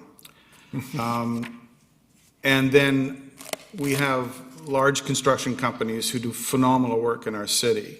And who have crews and build medical buildings and all this sort of stuff, and have all the best stuff. And why should my stairs that I drew up on a piece of paper and cost $180 be in the fast track when I don't, like, if I were to come down to you and say, I want to build a medical building, right? You guys are going to look at me squirrely, and then you're going to go over every single plan I've ever designed in my entire life. So the reason I'm asking here is, why are we not doing our fast track based on builder and the people they have working with them, as opposed to the risk management? Because I would think there'd be more risk in me building stairs on my own, well, honestly, than one of these larger construction companies who have architects and all this sort of stuff up the yin-yang, and everybody's professional in that facility. I would think there would be less risk on that. And then I guess my third question is, why do we have to deep dive into these plans that are done up by professionals? And I'm sure somebody deep dived in mine as well, because they turned it back once. But the whole concept here is, like, why do we have to deep dive into something that is done by architects and engineers and everything else who put their stamp on it? So those three things, I'll come back to later. Thank you. Through the chair again, if I may, to Councillor Bonner, it's an excellent question, and you would have many people if we were in non-COVID times and we had architects and engineers and others in the audience, you'd have many people nodding their heads, I think, at your question, because many will take the view that yes, if we're going to fast track something, if we're going to apply less oversight and scrutiny to something, it should be those applications that have been put together by architects, engineers, and experienced builders. And I guess I will mention, by the way, that I did interview a number of architects and engineers who actually said, well, we understand that, and I'm paraphrasing here, we understand that the owners and the developers would like to have kind of zero city oversight, or as close to zero as possible, on those kinds of applications. We as professionals, and not all of them, but some of them, we as professionals kind of like it when the city reviews it because they catch any mistakes. Because these are very complex buildings, and that's one of the reasons, is because when we are dealing with the stairs versus a 5-story commercial building or a public building, you are dealing with a completely different magnitude of complexity in terms of the different requirements that are set out in the building code to meet. And yes, you're quite right, you do have architects and engineers whose job it is to ensure that those requirements have been met, but the range and the depth that has to be gone into in putting together those applications is such that that mistakes do get made, things get overlooked, and so it's often helpful for the city to look at those. Now, the other point is too that when we look at the risk, it's such a relative thing, of course. So if we think of your stairs, if they're not built properly, they're going to be a risk to you, to your family, and that's not good, but it's limited. If we look at a 5-story commercial building, we've got public use, we've got public assembly, we've got people in and around that building all the time. There's a much greater magnitude of potential risk in that building. So most, in fact, all cities will take the view that it's incumbent upon us to ensure that everything is code compliant. And we know from experience that we're not completely comfortable in taking the assurances that are given to us by all the professionals. Some are excellent, some are not so excellent, just like any other vocation, any other individual or group of individuals. So it's incumbent upon us to do our own check on that stuff, not to question what the architect's design or anything, but just to say, does this design meet these different requirements in the code, or has the architect ensured and convinced me that this design meets the code requirements? Have we done our due diligence on that? Because it's important for public safety. So that's the approach that all cities will take. It does, though, speak very clearly, though, to the issue which came out about reliance on professionals, and that's why the proposed pilot project would be to say, okay, we hear loudly and clearly from professionals and from developers, not only in Nanaimo, but in every other city, that there is a desire to do exactly what you, Councillor Bonner, have set out, that let's fast track the ones on which the professionals are involved. Let's look at that and let's see how it goes. Let's see if our fears are justified, or if you can help us to kind of get over those fears and show that, yes, we don't need to do the same level of oversight on those. And that will put the city at the forefront of other cities in terms of trying to take that step towards that. So I think it's a very good question. The other, I did mention in the report as well, and I think I mentioned in my earlier comments that another reason, or some of the other reasons cities don't fast track those ones, is because not only of experience in the past where they maybe there's been some oversights or some missed information on the applications that come forward, but also then on the concerns that, look, at the end of the day, we all know that the city will be, if not directly through joint and several liability, will be held partially liable for any mistakes that happen. So it's incumbent upon us then to protect taxpayers and to ensure that we at least have done our due diligence. So it's a tough one. There are strong views on both sides. And I think what we're trying to do with the pilot project is say we acknowledge those strong views. We acknowledge that there are some excellent professionals that whose expertise we can rely on. Let's bring those out and let's figure out how we can do this in a way that comes a little bit closer to what you suggested, if not fully there. Okay, thank you. Thank you. Councillor Armstrong. Thank you. A couple questions as well. One of the things that I found interesting when we were looking, you said at one point that they respect everybody, yet there's mistrust and all that. So I found that interesting that they actually contradict each other. But when you recommended the, I call it the JAG, the Joint Working Group there, Advisory Group, you recommended that the city choose the people from the Building Society. Why wouldn't we have them do it? Because again, we're building into that perception that the city has favorite developers. And I'm sorry, the city on the joint work, that the city choose the members of the. Yeah, you said of the JAG, the Yes. Joint Advisory. So I think I've been a little bit, and I apologize if I gave that impression. I tried to purposely be a little bit silent on kind of how those members come forward.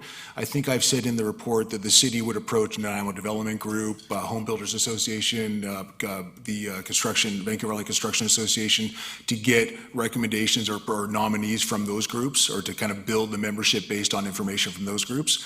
I think the city would actually probably it would be in the city's interest not to handpick, but rather to allow those groups to put people forward. Thank you. And then two others. The other one was when we were talking about the CP program. Was that something that Langford looked at, and then all of a sudden they had to get the people out of that building and then buy based on that program? No, that wasn't, I don't believe so. The CP program is a program that is, the certified professionals is a program that is just in a couple of larger municipalities right now. The Langford case, and I don't know it intimately, but from what I understand from having read just some media reports on it, is that was a case where the city relied on the professional to make sure that everything was code compliant, and then kind of post-construction, there was a defect found, and then when they did an inspection of it then again, or check on that, they realized that the building wasn't safe, so they had to get everybody out. We had a very similar case in Kelowna, by the way. Yeah, so that would be fair to say that's probably one of the reasons many of our city permit inspectors don't like that new formula because of that, I would say. For sure, yeah. I think it adds to the concerns that not only Nanaimo but other cities would have with respect to doing less oversight and scrutiny on applications. Yeah, and then my other question is, and that's going to Winnipeg where they fired 8 and suspended 6 of their building inspectors. And that was based on the same thing, this long time for permit applications, and they found a bunch of issues out there. But they're now looking at implementing a state-of-the-art system. Did you look at the system that they're looking at? No, I haven't looked at Winnipeg's. No, I'm sorry. No, it's fine, thank you. Councillor Thorpe. Thank you, Chair. Through you to Mr. Nielsen. Thank you very much for the report. I'll tell you this, that when I first decided to run for City Council some years ago now, this was the very first topic that I got talked to about. And we've talked about it many times since, and I'm glad that we're attempting to deal with it and make some improvements, but I recognize the challenges. A couple of comments, if I may. One to staffing and timelines, because although we're always criticized for our timelines, my research tells me that we're not noticeably worse than other cities of comparable sizes. And I think our staffing levels, although I'm probably not opposed to your recommendation about staffing, I don't think our staffing levels are, again, out of line with comparable other cities. But having said that, I know Mr. Lindsay has spoken to us on this issue a couple of times, and I'm sure I've heard him say that the problem is not simply hiring more people, it's finding qualified people to hire. And I wonder if you or he could just verify that and comment on that further. Yes. I'm happy to start, and then Mr. Lindsay would like to comment as well. That's awesome. Thank you, through the chair. Thank you, Councillor Thorpe. You're quite right. The labor market for qualified building officials is very tight, and it's just got tighter. And the reason it recently became even tighter was because of changes to the Building Act that has put new requirements in place for qualifications and certifications for building officials to review different types or different levels of plans. So it is a challenge. That said, we have had some success at the city in hiring building officials in the past. I know when speaking with Mr. Fox that it's not impossible to find them. What I suspect will be the case for Nanaimo and for other municipalities going forward is trying to hire more junior, lower qualified staff and putting them in the training programs that are set out in the new legislation. So I think that is probably going to be the way forward for most cities. This is an issue, though, that all cities are frankly freaking out about just with the changes to the legislation and how an existing tight market is going to become even tighter. So it's well said. It's a good question, and I think that if in looking to create a new group within the section and looking and bringing in new staff, that's something that if council is supportive of that, I would think staff would want to get on very quickly, recognizing it's going to take a little bit of time to do that, and then start to simultaneously move forward on the joint working group and some other recommendations. But it is a challenge for sure, not only in Kelowna, but elsewhere as well. Mm-hmm. Thank you. And if I may, a couple of other quick comments. I think the one aspect of your report, or one of the aspects that jumped out at me, was the topic of incomplete applications. And it seems that that's a major reason for slowing down the process. And I'm wondering if there's ways that we can, as we redevelop our system, we can help applicants work their way through that, and perhaps the online portal that you're mentioning would be a way of doing that. But it seems to me that that's an important piece of the puzzle that might be a relatively quick fix or an easy fix. So that was just my impression as I read the report, and you don't need to comment on that for the sake of time. I tend to agree with one of Councillor Bonner's comments, and maybe it's just semantics, but the term fast track.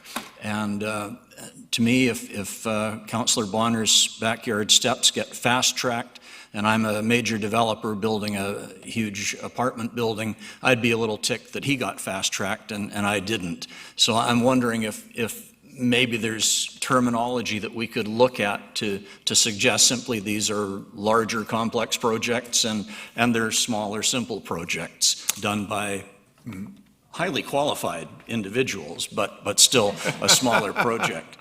I think that's an excellent suggestion. And I guess my final comment would be that no matter what we do, if we do improve our system and we do find some way of fast-tracking some applications, I think it's really important to keep our eyes on the notion that the reason we do permitting and inspecting is for due diligence, and the city has a responsibility to make sure that projects are properly submitted and built. And if we don't do that, I mean, it would be easy just to rubber stamp everything, I suppose, but that would be irresponsible, and we'd be, of course, liable. So I think when people complain about waiting times, I think one of the answers is we're doing it to protect you. We're doing it to protect our citizens. And yes, we can try and speed things up a little bit, but we also have to keep in mind that we need to be responsible and take the proper care and diligence required with every application. And again, I don't think that needs comment, but it's certainly, I think, something we should keep in mind. Thank you. Thank you. Councillor Turley. Thank you, Chair. I had two questions, but I think Councillor Bonner asked one. The second question I had was, on the last slide, you indicated the Nanaimo was on the low side of the permit fees in comparison with like cities. And my question is, where are we in comparison with those same cities with regard to wait time?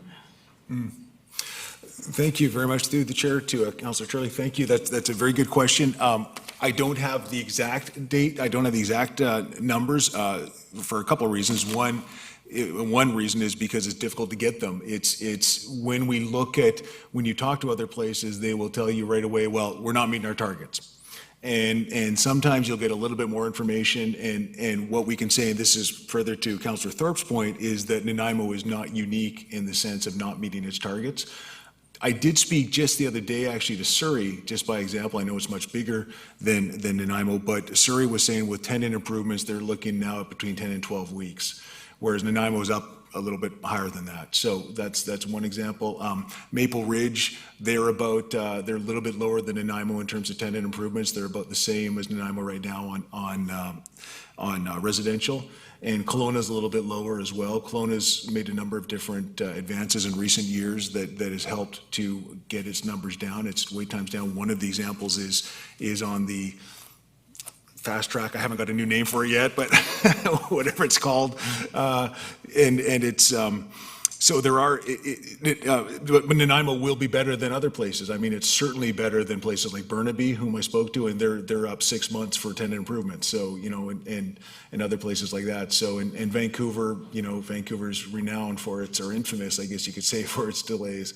So they're all over the place a little bit. I don't have the specific numbers related to the municipalities I looked at for the building permit fees. I will mention just without making excuses that on the building permit fees, that wasn't actually part of the original scope, but it was something I put in kind of at the end just to get a sense of where we were.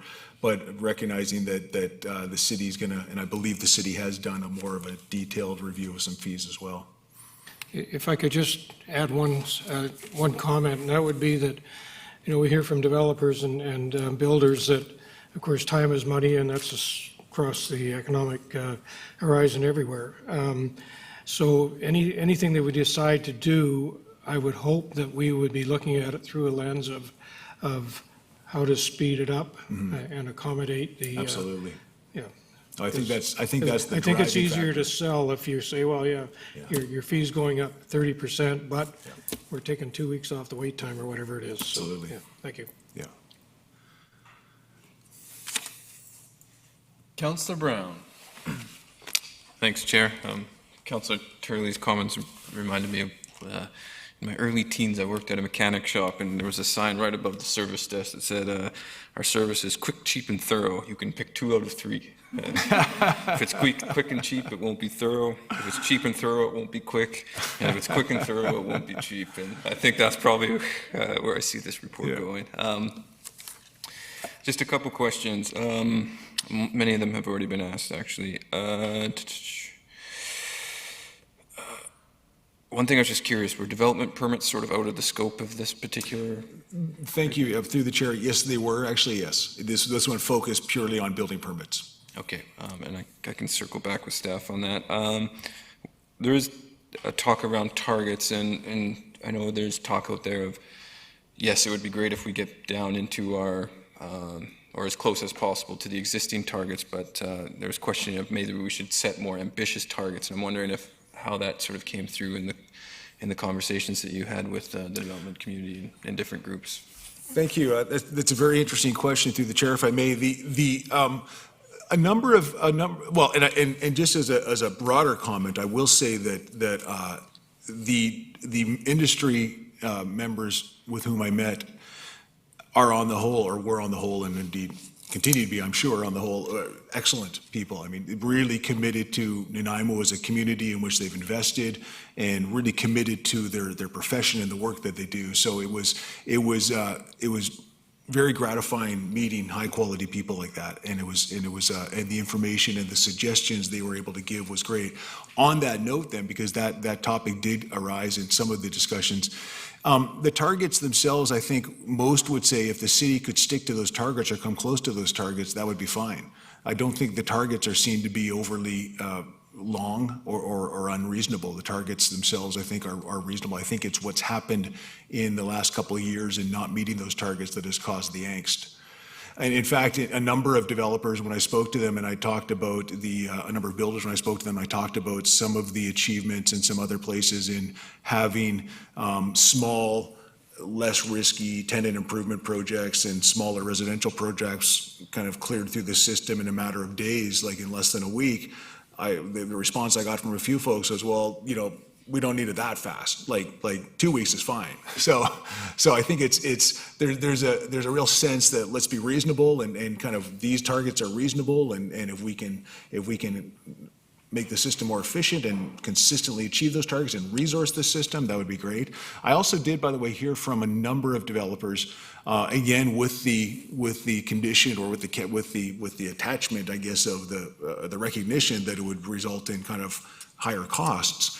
The sense that yes, the city, from their perspective, from having dealt with the city and dealt with staff on a regular basis, the city does not have the resources in place right now to get close to its targets, and so some increase in staffing from the development side is certainly warranted. That came through loud and clear in my comments in my discussions with them. Thanks. And on that comment of staffing, the structure you have is one supervisor in a position below that. I'm curious on why you settled on that structure, and if and would that supervisor be also doing some of the work? This would be my unfamiliarity with the actual day-to-day. Thank you. Through the chair, if I may, it's a very good question. It is, the answer is, on the first question on why I settled with that, I think the recognition that what we really want to have, I believe, are a couple of positions that can focus on this large number of permits that can be done fairly quickly.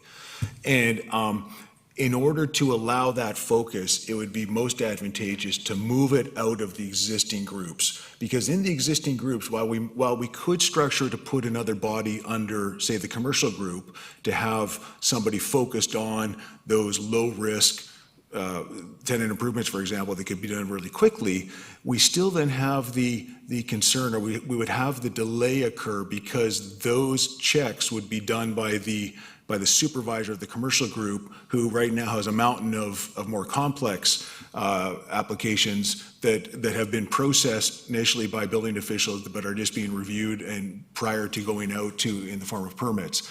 And so there would be kind of a glitch there. So my sense was, let's move this right out of those two existing groups and create a separate group. And then to your second question, would the supervisor be involved in actually doing some of the work as well? And the answer is yes. And we see that with our two existing supervisors right now. While they do focus a good portion of their time on kind of supervising the staff below them, they also are involved in actually directly reviewing files too. And so particularly where we had only one staff below that supervisor, we would have that supervisor be more involved in the work itself. Thanks. And if one more question, if I may, Chair, and this may be best through to staff, but obviously, and other members on council probably the same, they get questions or comments about this 365, well, not quite, but throughout the whole year. Whereas often we receive the reports on sort of where we're at with respect to timelines annually, and I'm just wondering if there's opportunity for that information, whether we're creeping up or whether we're going down, to be made more to council on like every 2 months or something like that.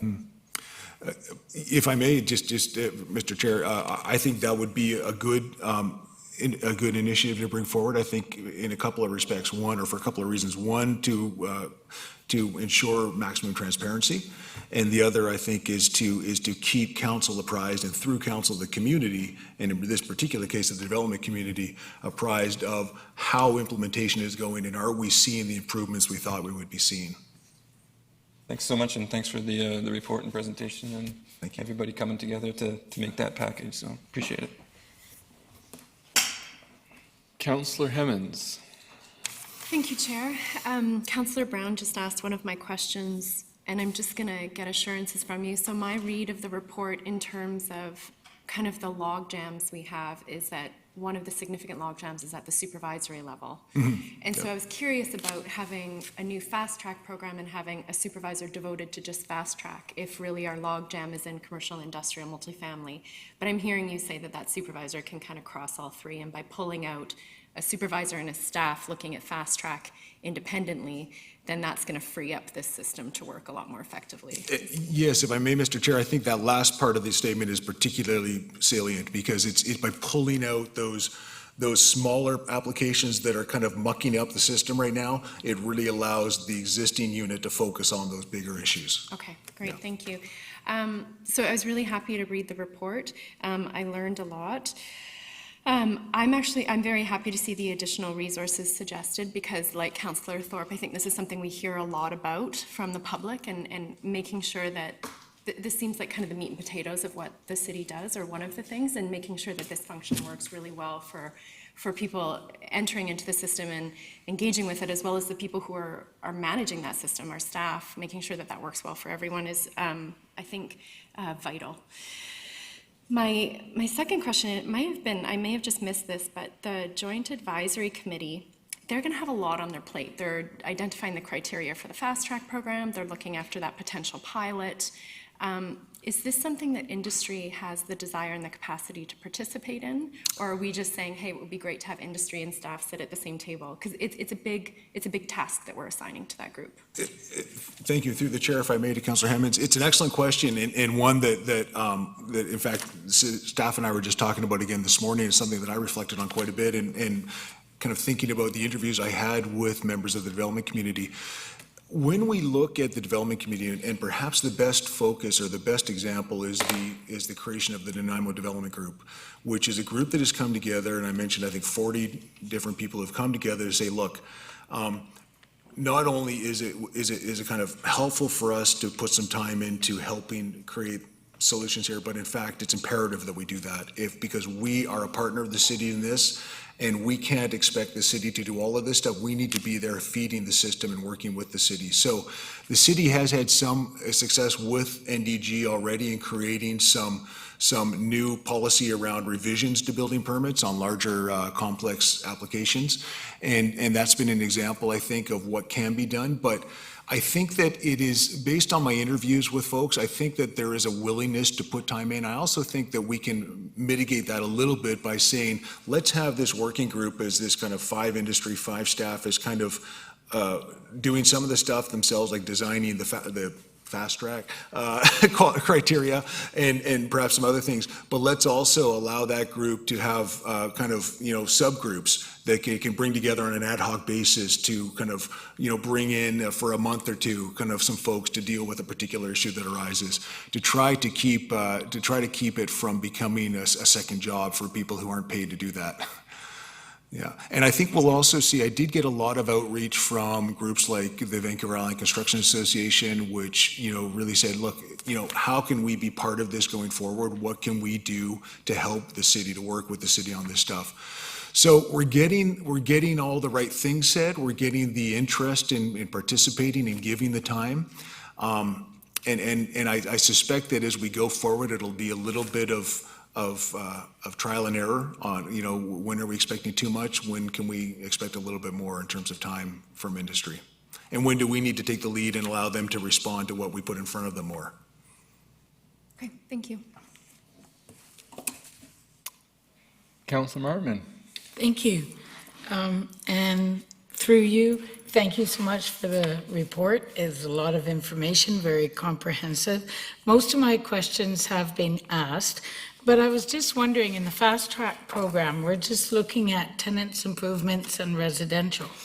And yet there's a commercial fast track permit that's Barrie. And I'm wondering why that wasn't included or recommended. It's an excellent question, and through the chair, if I may, and it's one of those areas where it's the terminology needs to be dissected a little bit. So when we look at tenant improvements are actually a subset of commercial permits.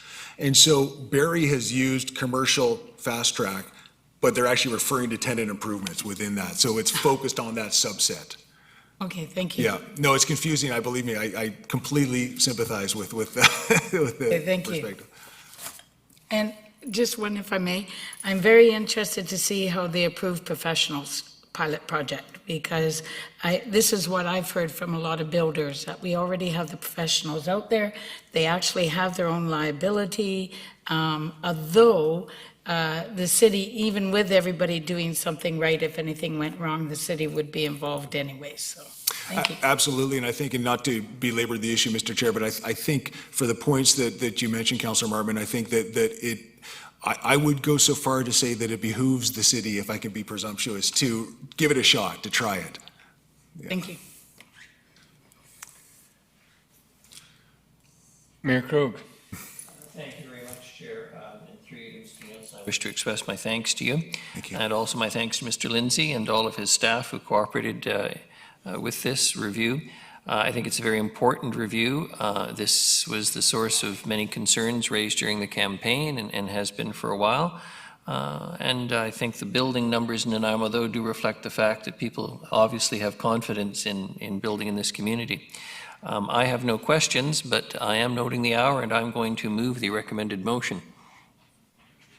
Second. Seconded by Councillor Hemmons. Discussion. I've got Councillor Bonner. Thank you, Worship. I have actually quite a few more questions, because that was only part one. Getting back to the application process, and in your report and in your presentation, you mentioned a problem with incomplete documents. So if I go back to my own analogy, actually it's true, and by the way, the stairs aren't built, and that's nothing to do with the fabulous service I got with the staff. I just decided not to do them. In my first iteration, I brought in my plans. I was told that I had to change the direction of the stairs because the end was too close to the lot line. So it came back to me, so it was basically incomplete. So it came back to me, and I've buggered around with it for a couple of weeks, and I came back 3 weeks later and then put them in. I got my permit a week after that. So we're looking at 4 weeks. Is my permit time 4 weeks for that? And the reason I'm asking this question is if Someone brings in an application and they plunk it down in the desk. It's reviewed, and that's the start. It's reviewed and it says, oh, you're missing the following documents, or these things are incomplete. They give it back to the client, who then takes 3 months to bring back updates. Is this now a 4-month timeframe? So if that's the case, why are we accepting these applications that are incomplete at all? Why don't we charge them a $200 chuck fee? We check it over, it says this thing is incomplete for the following reasons. When you come back, we'll start the clock. So why are we not, I'm seeing the heads nod, so I'm thinking we're doing it the other way. Why wouldn't we do it that way? Thank you, Mr. Chair.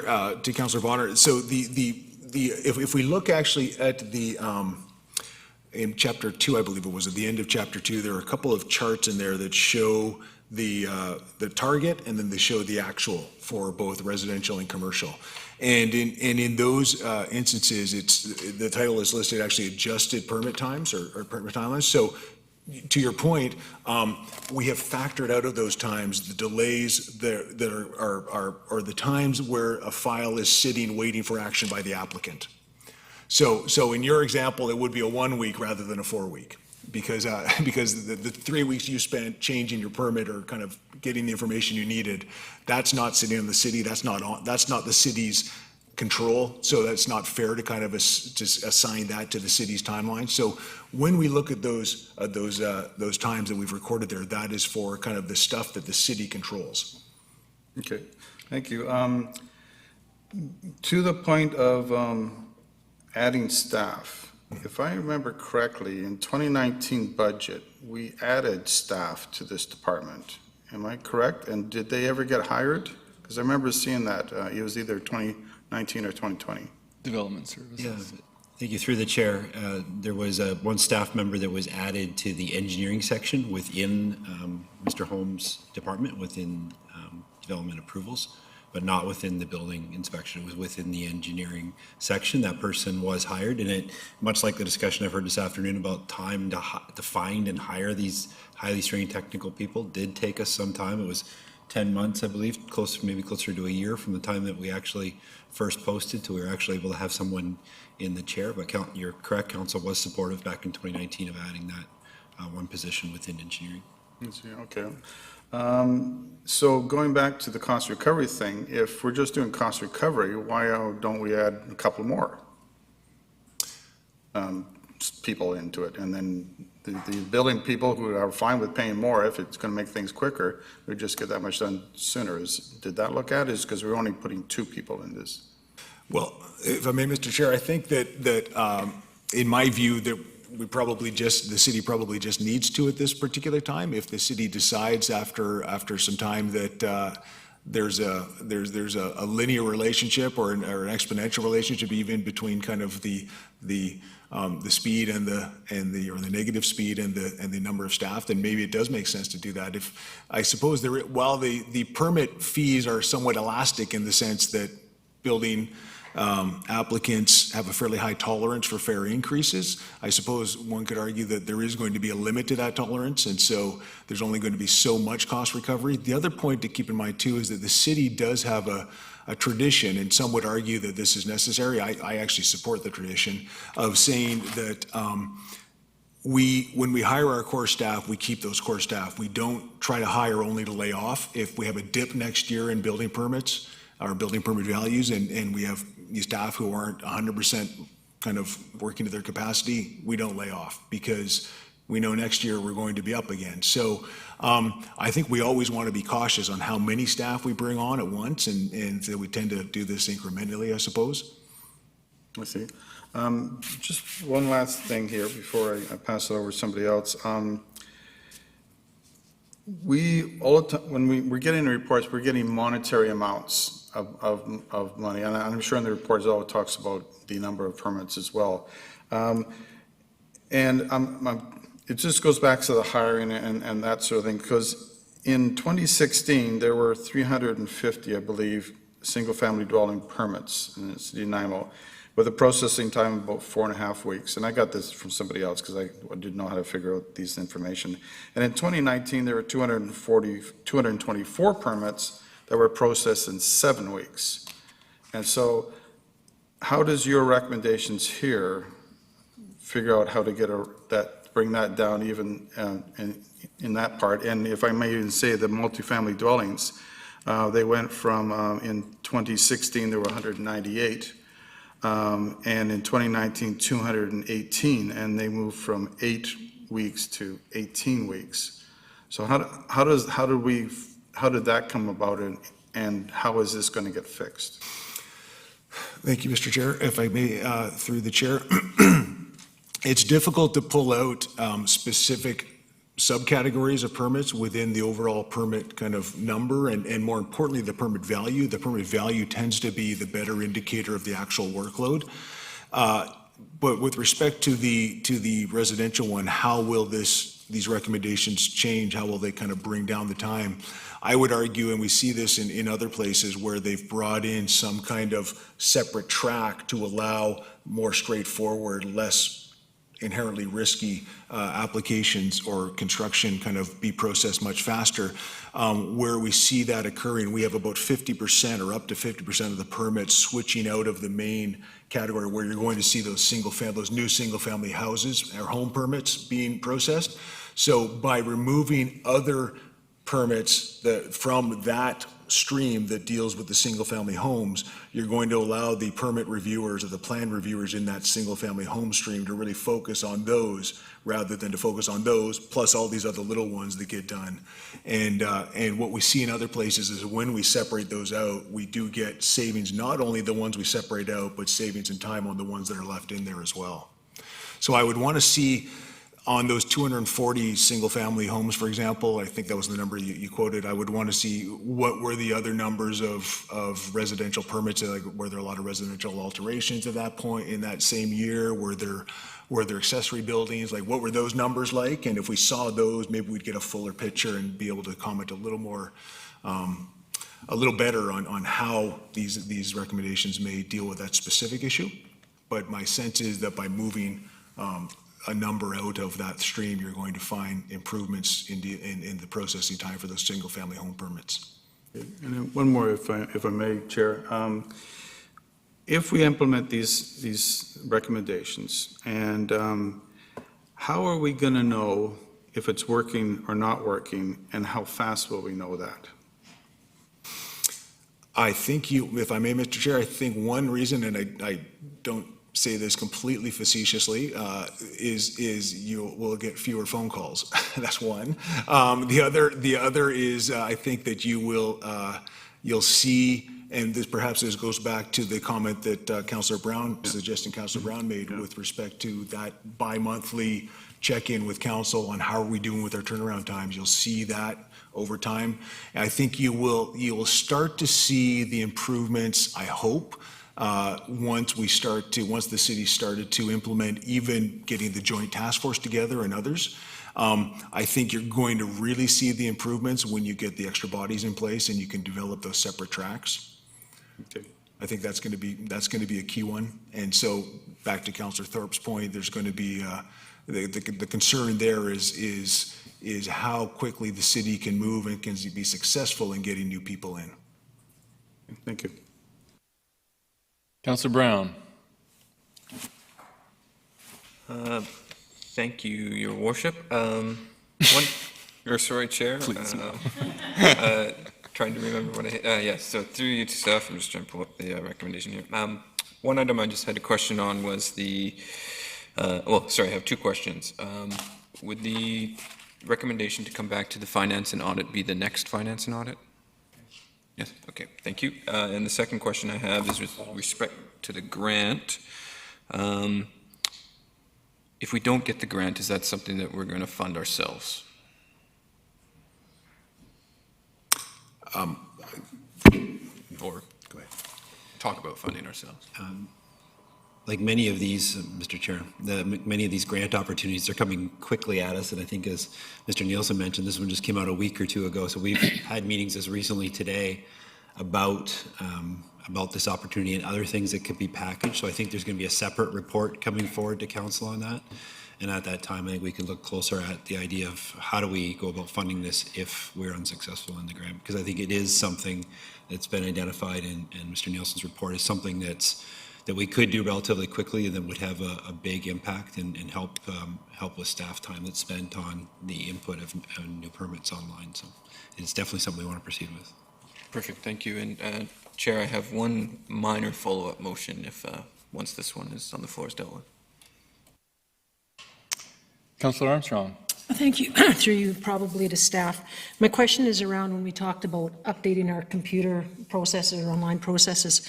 I know that we're looking at the replacement of SAP right now. Would that program fall under the replacement of SAP or would it be a separate one?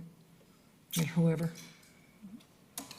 The SAP program is separate than the Tempest program is what we work with right now for our applications.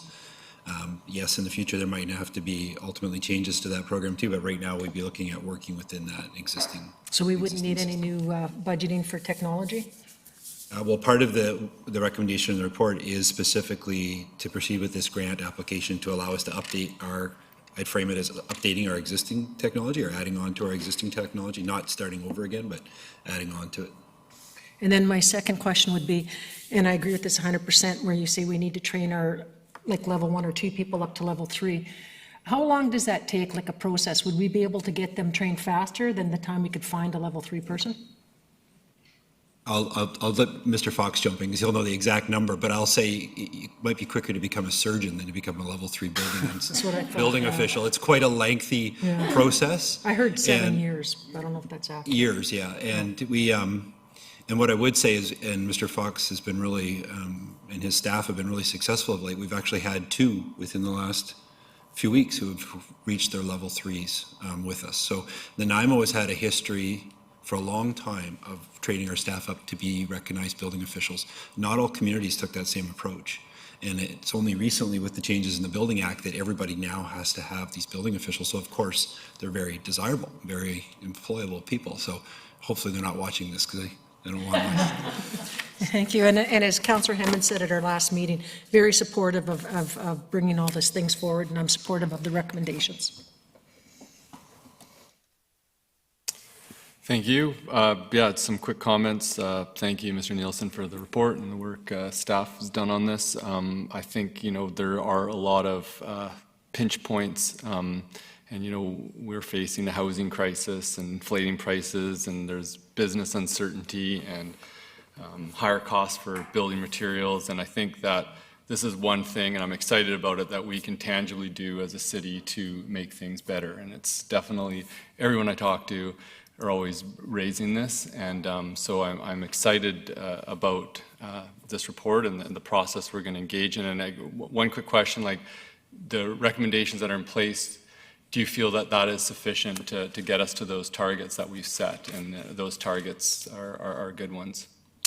I do, Mr. Chair, yes. I think that they will collectively as a package, once they're all implemented, I do believe that they will help to bring down not only for the lower risk permits, but also then for the other permits that are in the main queues once we get the lower risks out of there and once we have the staffing resources at the level that would be helpful.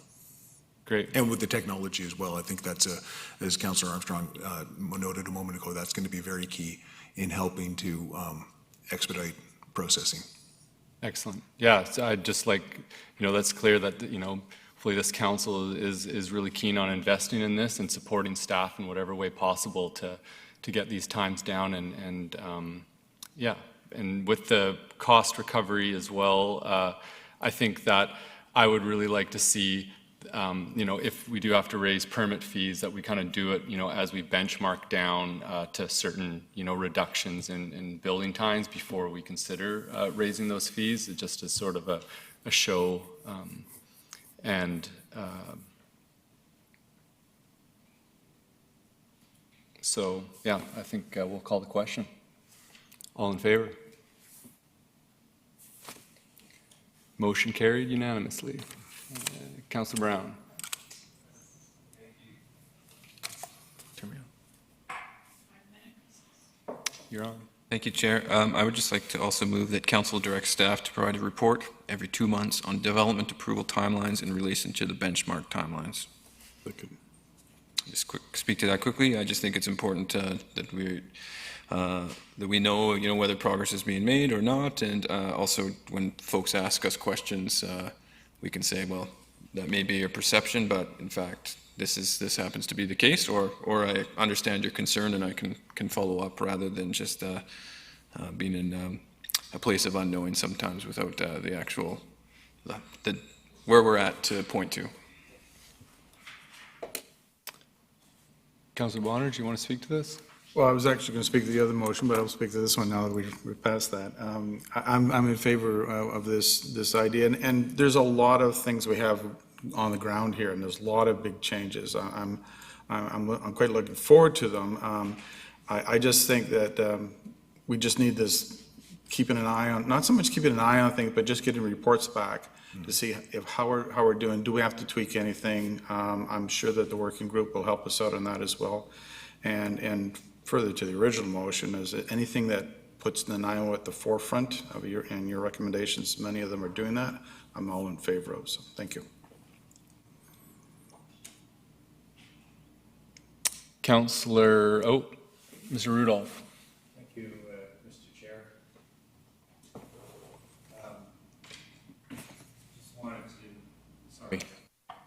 Just wanted to see clarification on the motion. Was that permit times only, or was it the implementation of this project?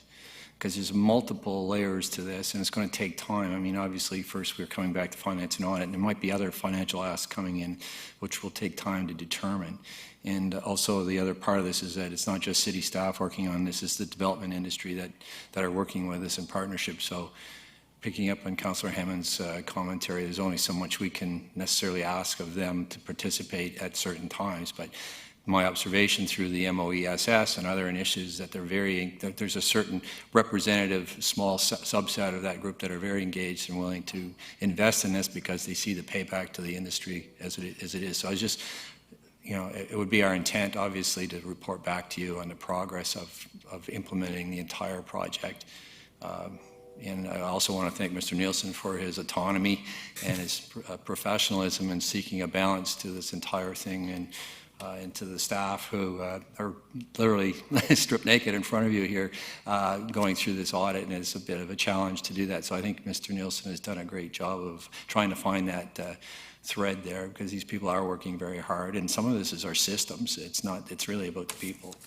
So any additional help that can be brought forward to improve our systems, deal with our resources, be they people or technology, or also enhance our relationships, because the development industry obviously brings a lot to the table here, would be appreciated. But back to my original question, what was the intent? I believe the intent would be to get a report back on all of those things, in addition to the tracking system. But just a clarification, please.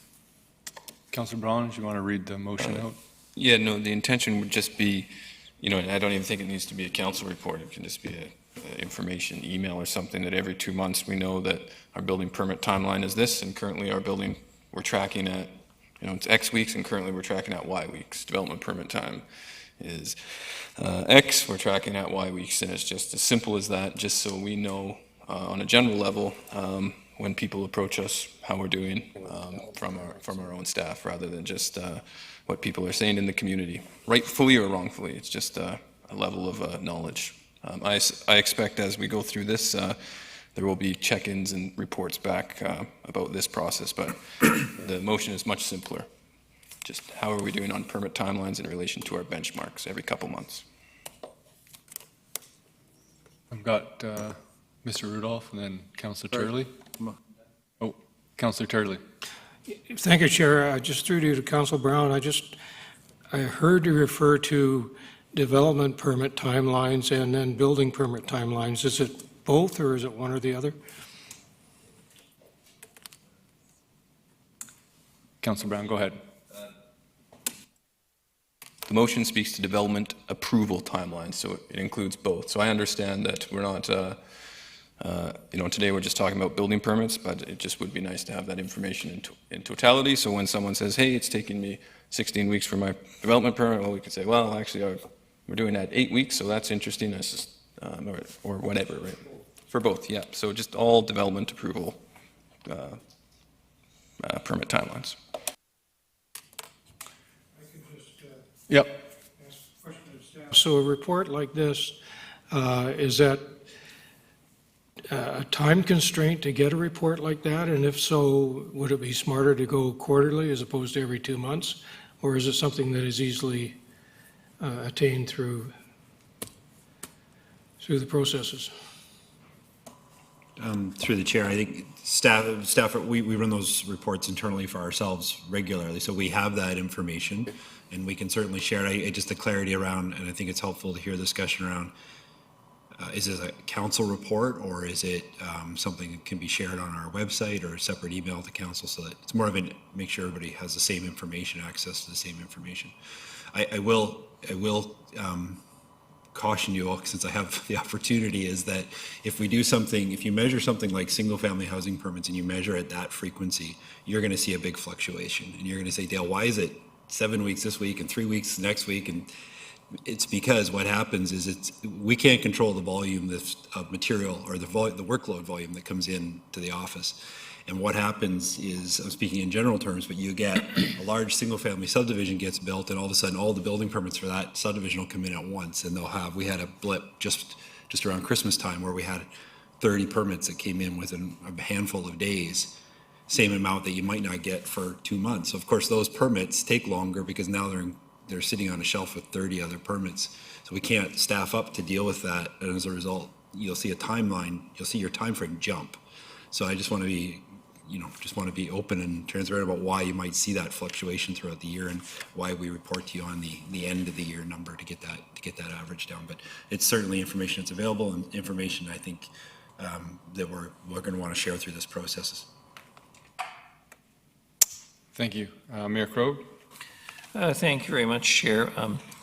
I much appreciate Councillor Brown's intention with this in order to ensure that the recommendations are implemented, etc. But I'm not entirely sure that a motion that arrives at council in these circumstances is the best way to do it. But more importantly, I am concerned that we have a CAO, we have senior staff, we have indicated where we want to end up. And this, with great respect, strikes me as getting down into the management of things, which is not, frankly, council's job. I would hope and expect that our staff will report to us in a timely way, as they do on other matters, whether things are good, bad, or indifferent, and then it's up to us to make decisions that would improve the situation. So firstly, I'm not convinced this is necessary, and secondly, I'm not sure that this kind of motion made in these circumstances is the best way to address the concern. It strikes me as the kind of thing that I'd want to hear from Mr. Rudolph or Mr. Lindsay or others at some length if there is some suggestion that we as a city aren't capable of implementing these recommendations. So I'm inclined, frankly, in the circumstances, to not support this motion. Councillor Armstrong. Thank you. I understand where Councillor Brown's coming from, but I think what I heard from Mr. Lindsay was that you're doing it anyhow on a regular basis. So is there a way that it could just be linked on to, like we have at the RD and the dashboard, so that we could go look ourselves instead of having to bring it back to council? I think that takes a lot more time to bring it back. You have to do a report, and contrary to what, it does take some time to do those reports. So for me, because I know where Councillor Brown's going with this, it would be nice to be able to say, well, you said 12 weeks. Well, no, I went on there. It was 4 weeks. I think that's important for us to hear. And so if there is a method to do that other than a report coming back in 2 months, that we could access someplace, like I look at the RDN's director, like the director's board a lot, and I think it's a very good tool that we could use more of. Thank you. Mr. Rudolph, then Director, then Thank you. Councillor Hemmings. Again, I would want to commit to council that we've already begun the conversation about implementation of the recommendations. Some of these are going to take a little longer than others with the technology and that type of thing. So we will be reporting back to you on the progress of implementing this report. So that's a broader set of recommendations. I mean, the goal to reduce target times is there. We want to make sure the quality is still there as well as the quantity.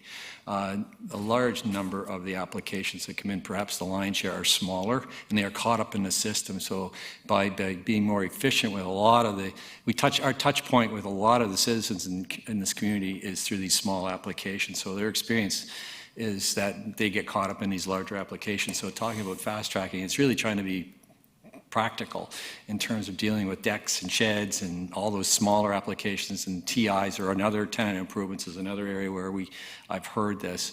So it's in fairness, the volume of applications, the lion's share are the small ones, and then there's a smaller number of big ones. So the attempt was to streamline those out. Streamline is the word I was looking for, but we just wanted to make sure we're committed to giving you the clarity as to the implementation plan on this. And I've already talked to Mr. Nielsen and staff about next steps, and first step in this process is coming to Finance and Audit for your consideration of those two positions on April 14th. It's going to take a little longer to understand the financial implications of the technology and that type of thing that are coming forward, but we will be moving on this project. Councillor Hemmons. Thank you, Chair. I'm happy to support the motion. This, like I said, this is the meat and potatoes of what the city does. We've just had a consultant give us a big report on these are the ways that we can change it. I understand staff is running it with implementation, which is great. The 9 of us at this table do field a lot of questions, and I think this motion just speaks to informing us and giving us the tools available to answer those questions without sending them through to staff. So I don't think, and I think Councillor Brown was clear, it doesn't need to be a report to council, but just, maybe a quarterly email to say, okay guys, big body of work going on, here's how we're doing in terms of getting those times down, because it's the times down that the public will respond to and see as a result of this. They're not going to see the collaboration and the engagement. They're going to feel it in terms of building permit times. And so I think it's important that we're up to speed on information as to how this is being implemented and how we're succeeding. So, thank you. Thank you, Councillor Hemmons. Myself, this for me is a strategic priority, and I think that it's of importance to a lot of folks. And I think just in terms of transparency and accountability and just communication of the importance of this, I think having a bi-monthly update would be a very positive thing. And I think that it really speaks to, I think what we're working towards is like across the city is creating just a culture of collaboration and of continual self-improvement. And I think that I really appreciate the way that our staff have gone into this process and the spirit by which, and this is a really positive thing that we can accomplish. And I think that if we can show and demonstrate, like we put our mind to something and we accomplish it, it's really going to speak volumes of what the city is doing across the board. I mean, we've got climate change to deal with here, and this pales into comparison. So this is, a small military exercise of putting our mind to something. And so, yeah, I'm not sure exactly what's the best way to report back, but I like the scale of, every 2 months. And if the data on permit times, isn't best communicated specifically for residential buildings on that time scale, then we can sort it out so that whatever is being reported is meaningful and can communicate just the general trend of where things are going. And then also, I think, we've got this wonderful opportunity of collaboration with the development community with this advisory thing, and if that group or staff can report back regularly and just sort of like how things are going, what's the dialogue been like, what's working, the different measures that we are taking, and I'm sure there's probably some new stuff that would be good to update, just like we're updating regularly on the Reimagine process to council. But I think that the trend line data is important, and I'm really excited about this, and I'm just really grateful for the intention and effort everybody's put into it. So, call the question. All in favor? Opposed? Motion carried. Chair, just if you could call out those opposed for the recording secretary for the minutes. So I think it was Councillors Turley and Mayor Krogh. Mayor Krogh and Councillor Turley, yeah. That's what I was thinking too, yeah. Okay. And I think we had a scheduled recess for 2:45, and we've powered through that. So maybe we'll take 5 minutes here to take a moment and I was going to file break. Conversation. Yeah.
Hi, Leonard Krogh here. I'm here with Karen Lindsay today. She's going to show me how to sign up for our app. Voyant Alert, the City of Nanaimo's emergency notification system.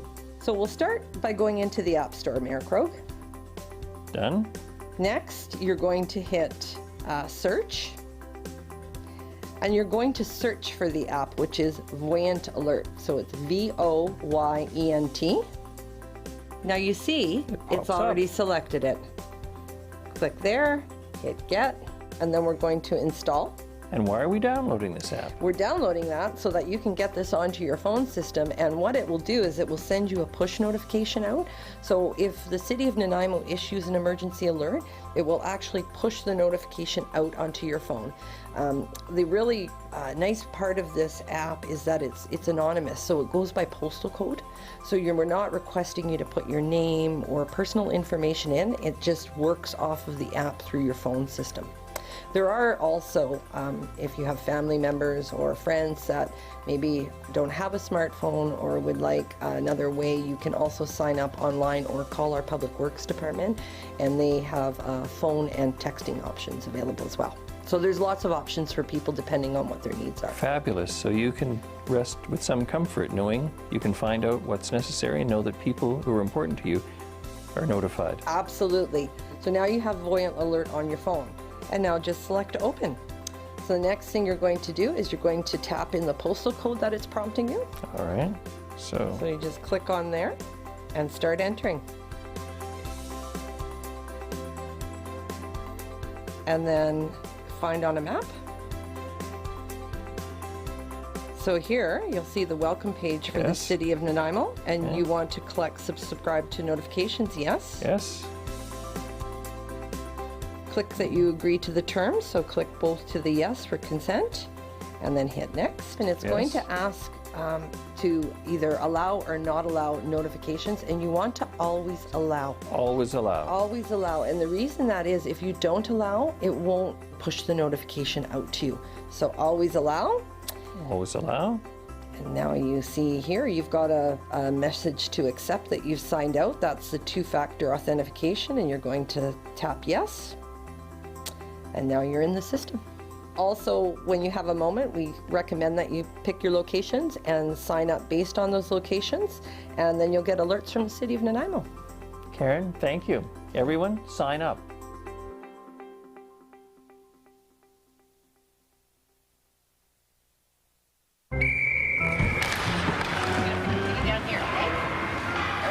Hey, Tiana. Hey.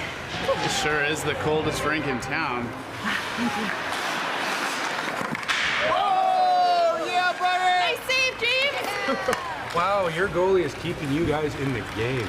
Cheers. Cheers. Oh, man, that's hot. Sorry, that's the way I like it. Oh. Go, go, go, go, go, go!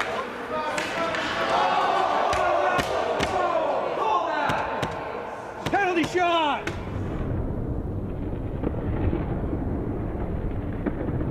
Scalds from hot drinks are a leading cause of hospitalization for children under 5. 2 minutes, stand in the front, unsportsmanlike conduct. Hot tea and coffee will cause serious burns to a child in less than a second. Got a kid? Use the lid.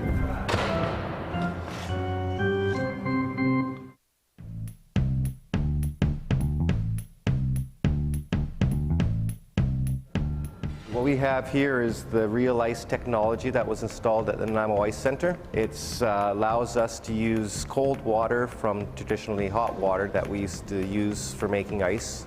Basically, the water will come in through the bottom, go in through a vortex idea, making the air bubbles microscopic in size, which makes a better, more dense sheet of ice. Differences that you'll see with the Real Ice is there's less snow developed, so that's easier for cleaning, and also it's a denser, harder, clear ice. So the ice skaters will certainly enjoy that. And the city plans to implement Real Ice at our other 2 arenas as well.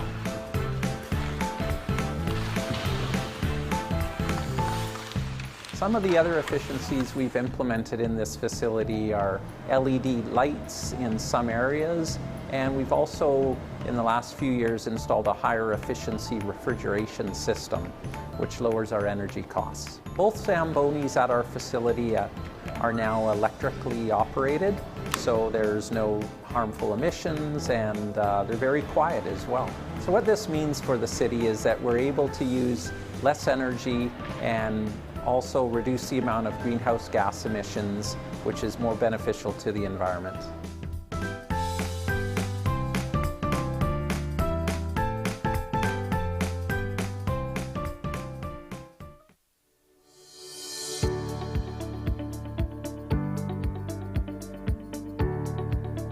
We're here at Bruce and Dundas.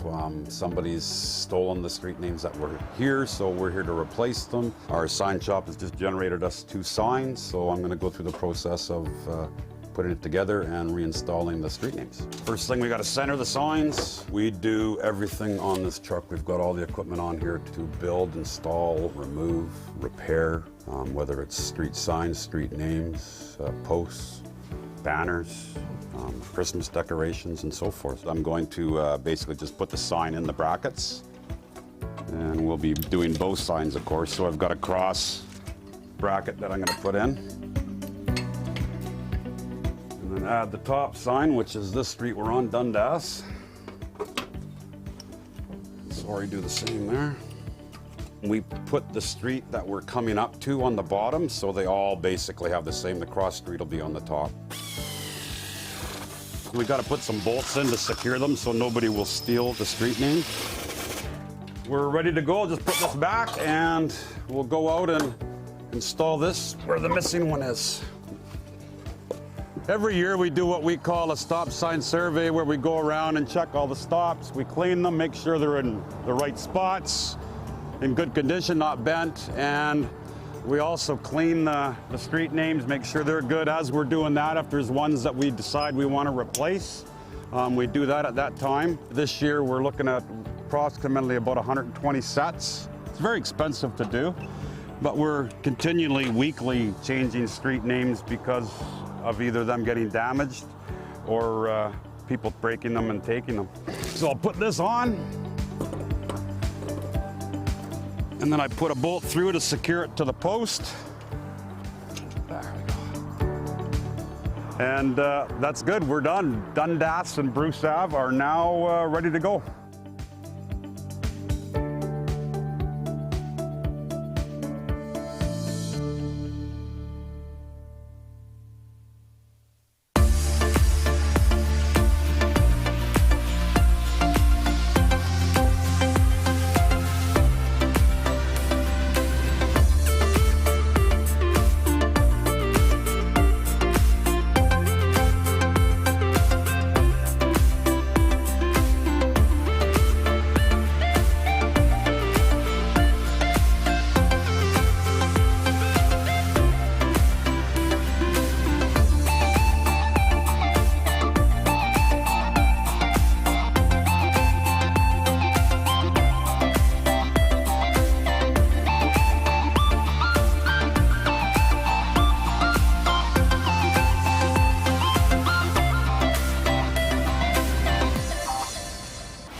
Ready to rock?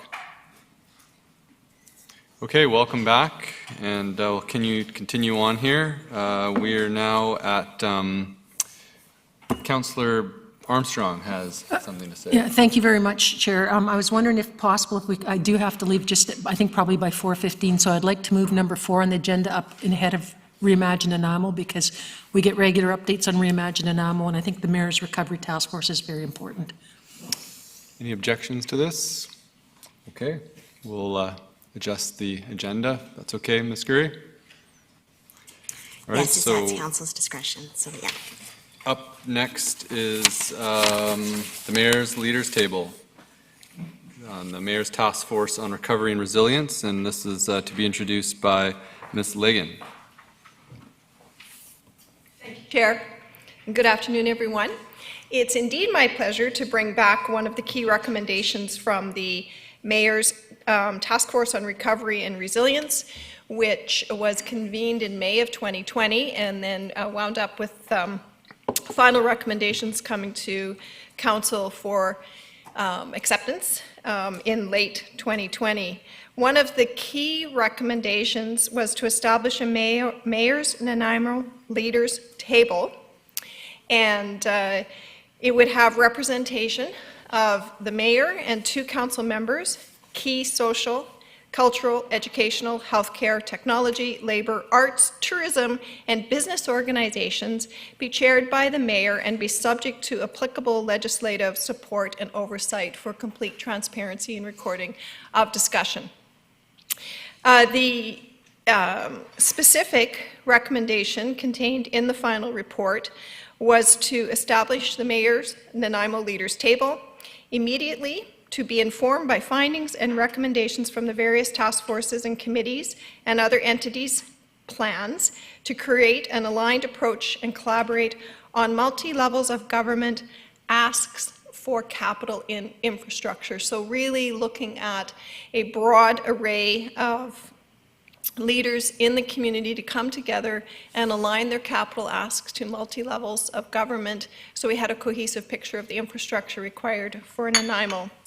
Secondly, establish a working group or a youth council consisting of representatives from the School District 68, VIU, venture and technology incubators, youth services, cultural organizations, and major employers to plan to address youth attraction and retention, and this is specifically to the demographic of 18 to 34 years. So that's retention and attraction, as well as providing input on major issues and opportunities facing the city, and then building collaboration across all of these key entities through the dialogue and discussion. You'll see under options that we've listed a starting list of potential incumbents to come into the table or to come to the table. It's a fairly long list, and the very last bullet point says others, because I think that it's really important to stay flexible and to make sure we are very, very inclusive. So this is open to further discussion. It's important to note some of the advantages of putting a Mayor's Leaders Table in place. It would involve broad community engagement at the table. It would be leveraging our community-wide resources under the leadership of the city. It would construct a forum to align the community strategically for multi-level government capital infrastructure asks. It would help the city to attract and retain youth through the building of that strategy. It would build, and as I mentioned, enhance collaboration across the entities, garner timely input on initiatives, and create opportunity for broader implementation of the donut economics philosophy. So seeing this group as a primary stakeholder group of adoption among themselves within their own organizations by building awareness and understanding of what the donut economics philosophy is all about. Some of the disadvantages would be requirement for legislative protocols and legislative resources, which are already tasks with the multiple task forces and committees that we have in place. And then financially, we would be looking at about $12,000 for meeting expenses, which we would build into the final 2021-2025 budget, which would be coming forward in mid-April to early May. This would be a staff-supported group, so lots of facilitation and planning and assistance provided to legislative support services and to mayor and to council members to run this committee. And one of the disadvantages, it will be a very broad representative group and very diverse, and so it will take some really strong facilitation, but I'm sure it'll be well worth the effort of bringing that kind of community voice and strength to the table. So that's what's in place. The second option is to look to you for an alternate recommendation. And that's the report. I'd like to take questions. Councillor Armstrong. Thank you. 2 questions, if I may. And I know that this is just a small minimum list, but I was very concerned not to see the Youth Professional Network there that has a very strong membership, I think close to 300 or 400 people, so I think that's one. And the other one was the New Immigrant Center. I participated in the Women in Leadership Conference up at VIU, and it was mostly business women there. And I think the New Immigrant Center had a huge impact on some of the new immigrants coming to Canada and helping them establish their businesses. So that was another one I thought was important. I guess my next question is on procedure. Would that be, would the mayor be picking these councillors, or is it go to where we would send an expression of interest to the mayor and then it goes from there? What's our next process for that?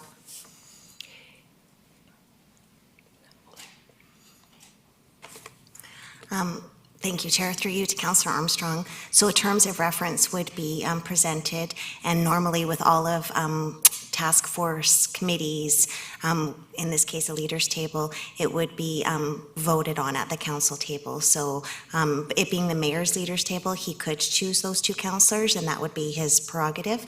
And as mayor, he could do that, and or council can vote on and or put their names forward to be those 2 councillors as well as the mayor. Thank you.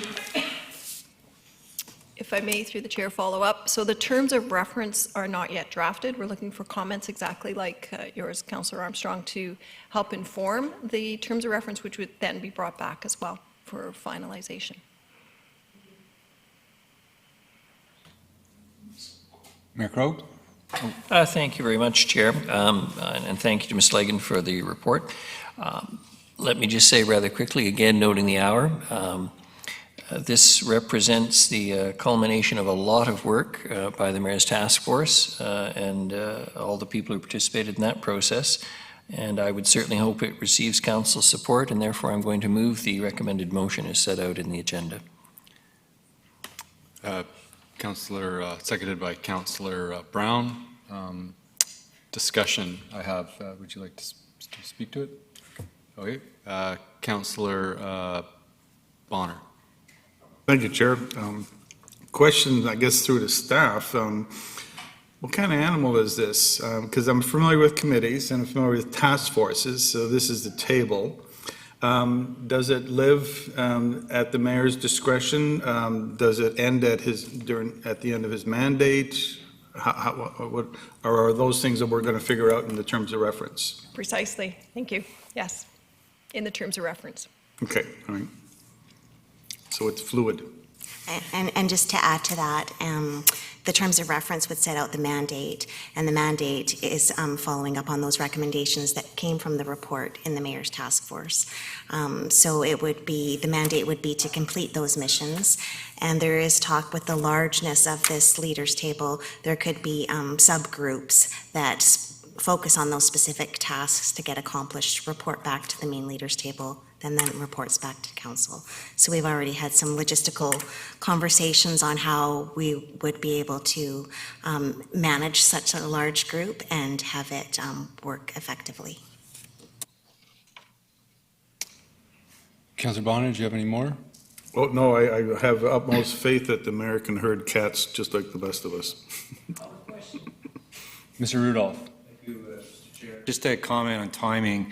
So we've had a large COVID winter, and we're conscious that there's been a 3 or 4 month gap between the submission of the presentation late November to now, and both this and the next report are linked together. So coming out of COVID, this is a recovery initiative. I think timing is starting to be better for us to launch this. Now that we're into the spring, the vaccines are out, we'll be able to optimize this a lot better. And so I just, we had 2 other task forces that finished their work, and So they're all informing the same direction that we're heading, I think. So I know there's a sense of urgency, but you got to be smart about implementing these things too. So we just wanted to hit it at the right time, and I think I just wanted to comment on the timing of this. So we're hitting the spring. We feel the tide is starting to turn. We're going to be in a position to actually run with things and get things done with a group. And so this and the next report are under the same kind of thinking. If I may, through the chair. So to add just a bit more of discussion, we had several internal meetings about how this could work and be most productive and useful for all of those that are involved. And key for it would be the broader group meeting with legislative services support. And then if we could divide it into 3 subgroups, each with a component of the mandate, the youth mandate of retention and attraction, the donut economics framework in terms of understanding it better and being able to leverage it across a lot of different entities, and the infrastructure ask. None of those with a third, and a third would actually constitute quorum, which would mean they could meet and move forward. And we anticipate that this particular group would likely meet on a quarterly basis. So not making it onerous, but making it very productive by having the 3 mandates with the subgroups underneath. We also anticipate that the most senior leader of each of these organizations would be represented at the table, and that it would be a round table, which has the proper connotation of everyone has a voice. Excellent. I think it's a great initiative, and any table of collaboration will enhance how our city's moving. I see the mayor spinning his hands. Call the question. All in favor? Motion carried unanimously. Thank you. Item 2, Nanaimo builds. And I think that is Ms. Gurry. Thank you, Chair. So building off of Ms. Lagan's report, and pun intended, 100,000 Voices campaign concept is here before you today, and it is another one of the Mayor's Task Force on Recovery and Resilience recommendations that came out of their report.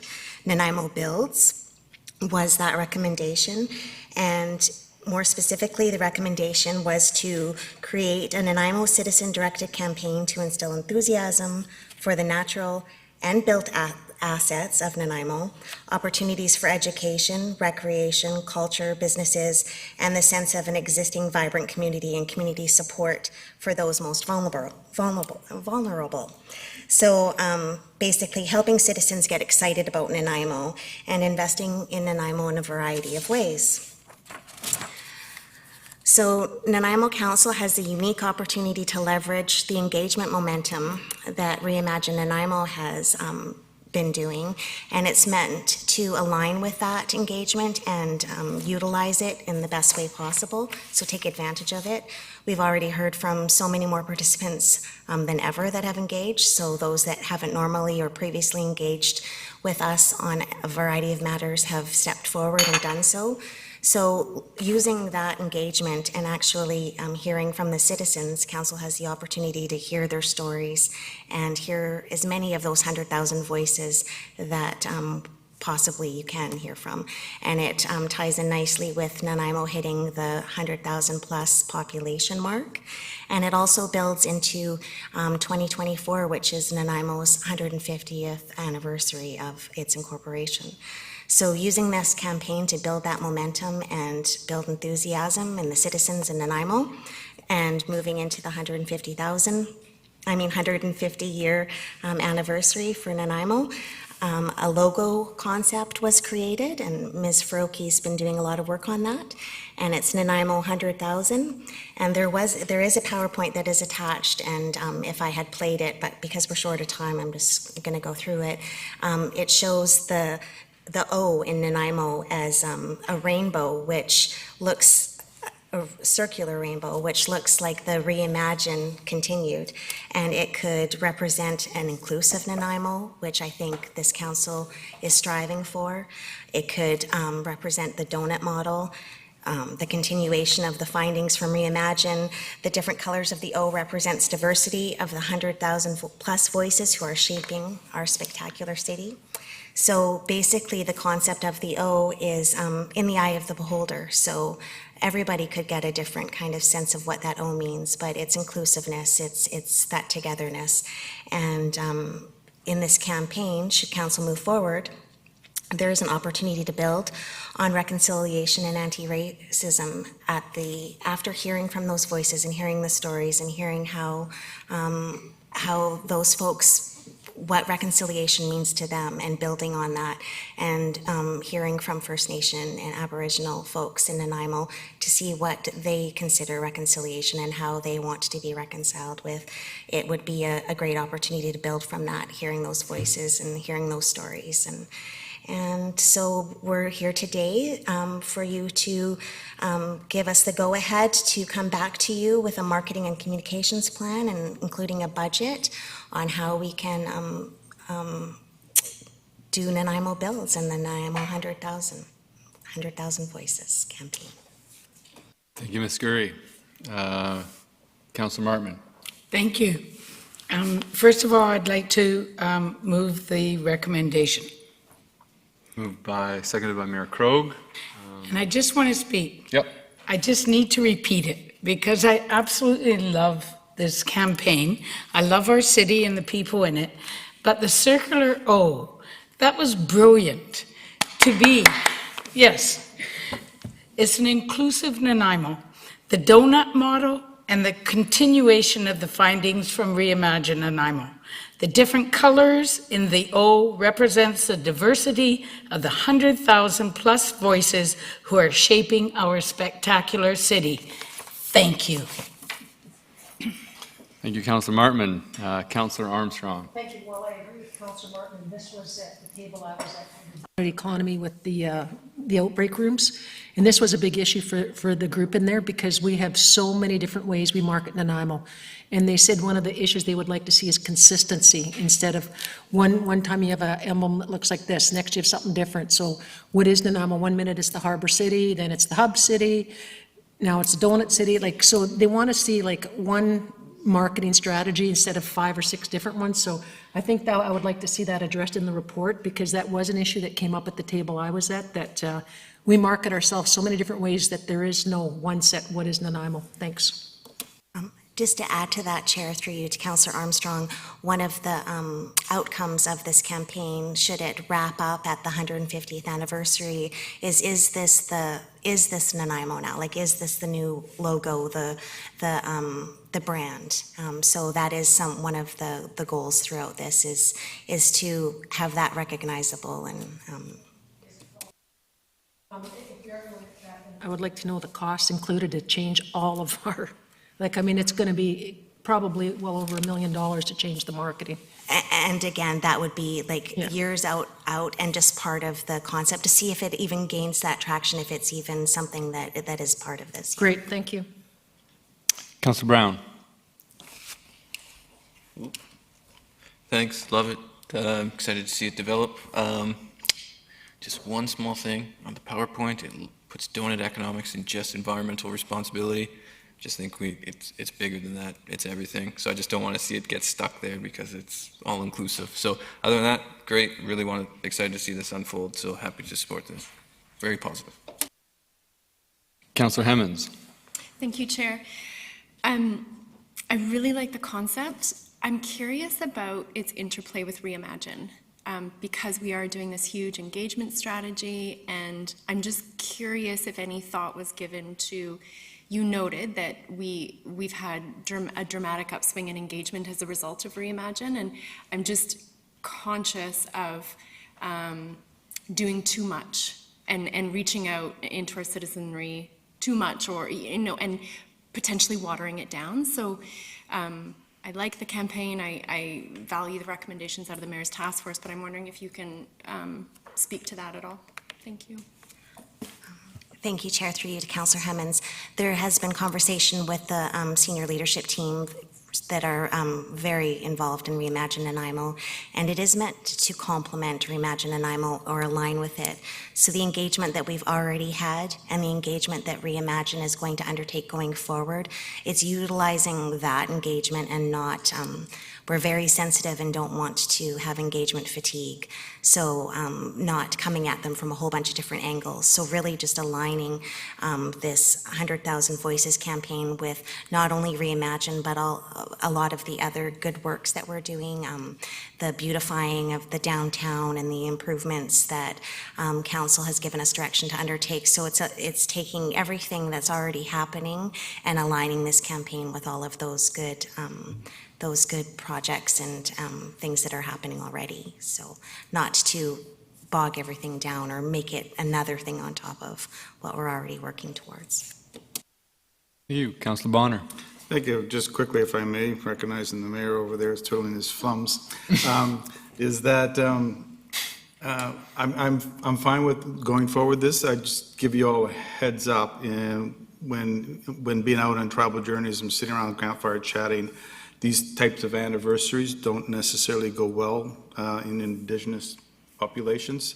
150 years ago, things started going south here pretty quickly for our Indigenous nations here in Canada. So I'm not putting a damper on this. We need to reflect that somehow in this. You know, this is 150 to 15,000. That would be a kind of a neat anniversary. But just keep that in mind. Thanks. Thank you, Councillor Bonner. Councillor Thorpe. Thank you, Chair. I'm willing to endorse this. Honestly, my first reaction when I read it was, I guess, along the lines of Councillor Hemmond's thoughts, and that was engagement fatigue. And we're still getting through Reimagine Nanaimo and all the engagement involved with that, and I just wondered how much this would overlap or duplicate or be redundant. But I'll accept the explanation that it flows from Reimagine Nanaimo. The only other comment I had was, and it's the final page on my report, page 140, where it lists council's strategic goals in relation to this, and it lists 3 of our strategic goals. But surely our 4th strategic goal of governance excellence is not mentioned.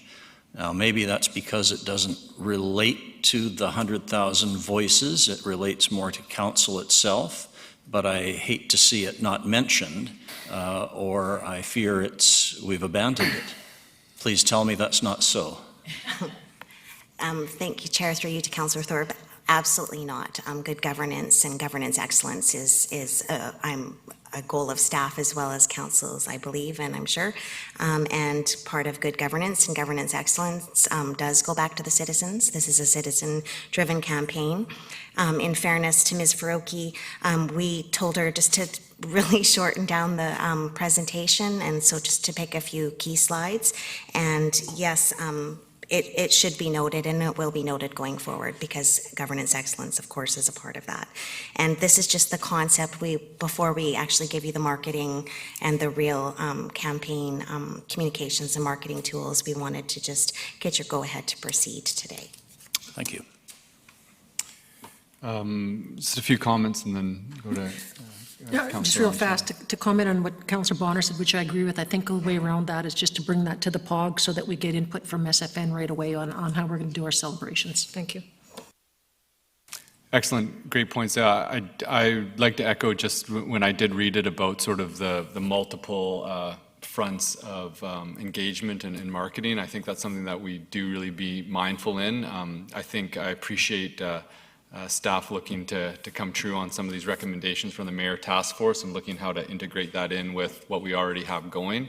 Apologize about my exuberance about the donut logo there, but I really do appreciate sort of the creativity and the integration that's happening on. I'm seeing sort of like these concepts of diversity and the donut and reimagine all kind of coming together, and I think we are seeing a time of a lot of change, and there's a lot of like diversification of things, and it might feel like it's all over the place, but I really do feel that it's moving in the right direction and going to come together into something really cool. So I think that we just need to stick with it and also be mindful of these important points that Councillor Armstrong brought up and Councillor Bonner of just about fatigue and trying to hone in on something in due process. But I like the direction that it's going. So call the question. All in favor? Motion carried unanimously. Okay, that brings us to item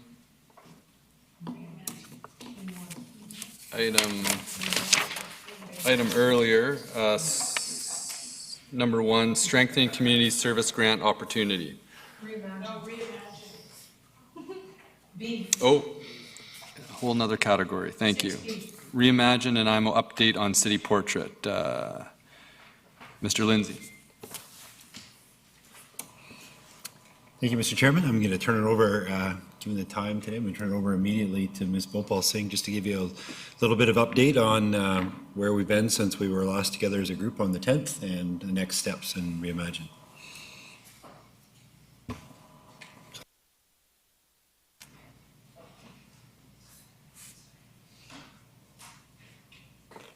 Good afternoon.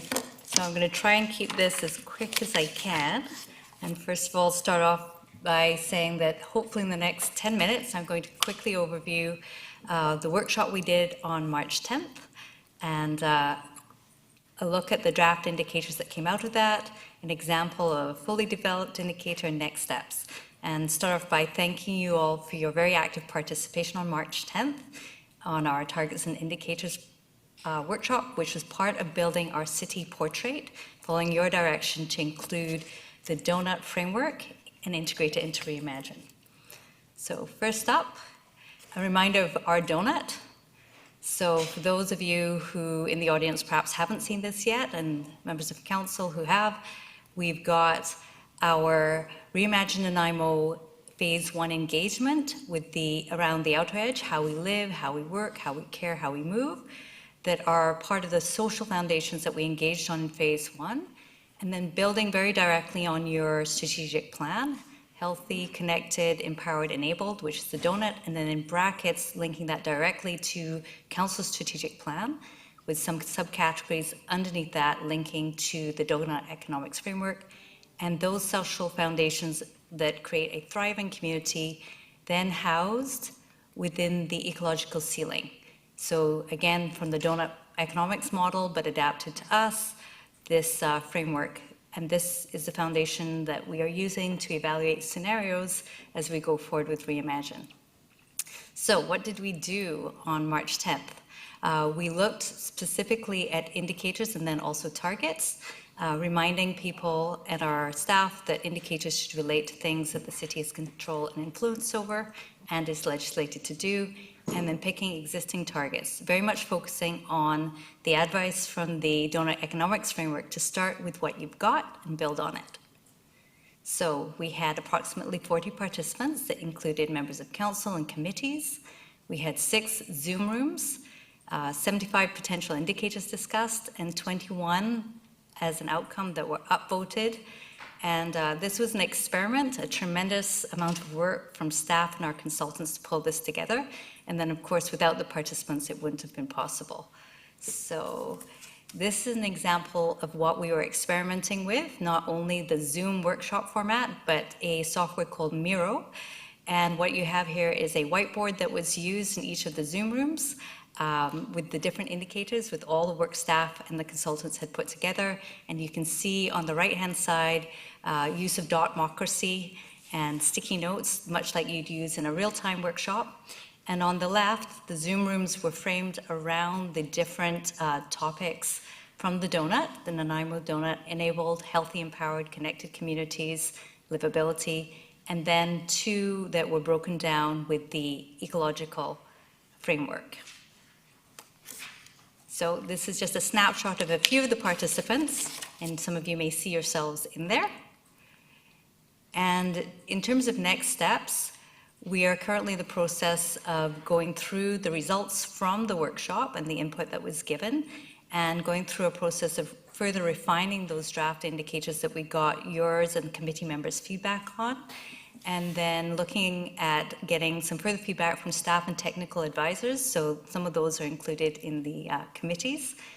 Then our next step is to confirm baselines, basically working on the premise, how do we know where we're going if we don't know where we're currently at and where we've come from? And then the next step in this process is to confirm the measurement process and then get council's endorsement. Now, these steps here may occur later on in our phase 2 and 3 process, but what we need and what we got from you was initial feedback that helps us do evaluation using the donut economics framework. Frequently, when we do planning processes, we build in a measuring and monitoring process, oftentimes at the end, and this time we're integrating it more rapidly up front. So I realize I'm spinning through fairly fast, so do feel free to interrupt me. So we're not going to go through all of the indicators, but I'm going to show you a quick summary, and this is all draft, of what came out of the feedback we got. So under each of the categories, between 2 to sometimes you'll see in one of the rooms 4 or 5 different indicators. And there are a few of them that I'm going to highlight, or actually I'll just do one for today, and that's this one here. And there's some indicators that we're looking for that measure more than one goal area. And so I'm going to put this with a draft stamp because it's not finalized, and just assure you that with indicators and targets, this is something that evolves and is iterative. So as we go forward over the next year or two, after we've adopted the various plans through Reimagine, new data comes up, the government comes up with more resources or more information, and it's possible to measure things in a different way. So what we've got here is our first crack at what looks like a practical set to move us and you forward as we evaluate different land use options in the key phase 2 of Reimagine. So I'm just going to give you one example of what we're working on behind the scenes as we speak. And thanks again to our consultants who have managed to communicate visually in an easy way how we're looking at indicators. So this one here is an example of an indicator that crosses several areas. So proximity to resources or amenities, also known as walking distance between where you work, where you live, where you play, transit options and recreation. And what you can see here is our consultants have taken the donut and they've shown in green where the indicator is linked very strongly to one of the social foundations or even environmental, and where it is moderately linked. And so you can see with this indicator, our preliminary evaluation shows it's strongly connected to walkability, livability. It also is connected to having a healthy built environment around how we access our housing and employment. And it also has implications for environmental aspirations to the donut, so land use and land health and climate change.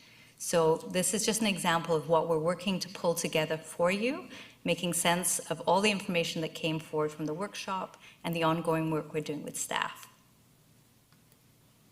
Okay, so again, why is this a strong indicator? It's crossing all these different areas from housing, affordability, parks, recreation, culture, access.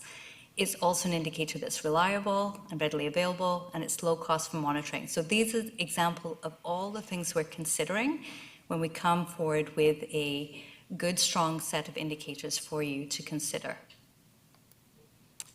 And this is a map of some of the base mapping that's been done that shows some of the work the consultants have been working on during phase 1 and phase 2 that show walkability. So what you see here in purple is areas that are less than 5 minutes walk from a range of different amenities, in this case, grocery stores and pharmacies, and the areas in red that are less walkable. So you can see in terms of our aspirations for equity, in terms of access, where people don't need to own cars to access what they need, and also from our greenhouse gas emissions. This gives us a sense of where we're at right now. And as we look at evaluating scenarios, playing with what you want to achieve going forward in the next 25 years. So I'm not going to go into this one because I think we are a bit short on time. So this is an example of how we've evaluated the GHG ones. So again, in a similar way. And if we can go back to it if we have time.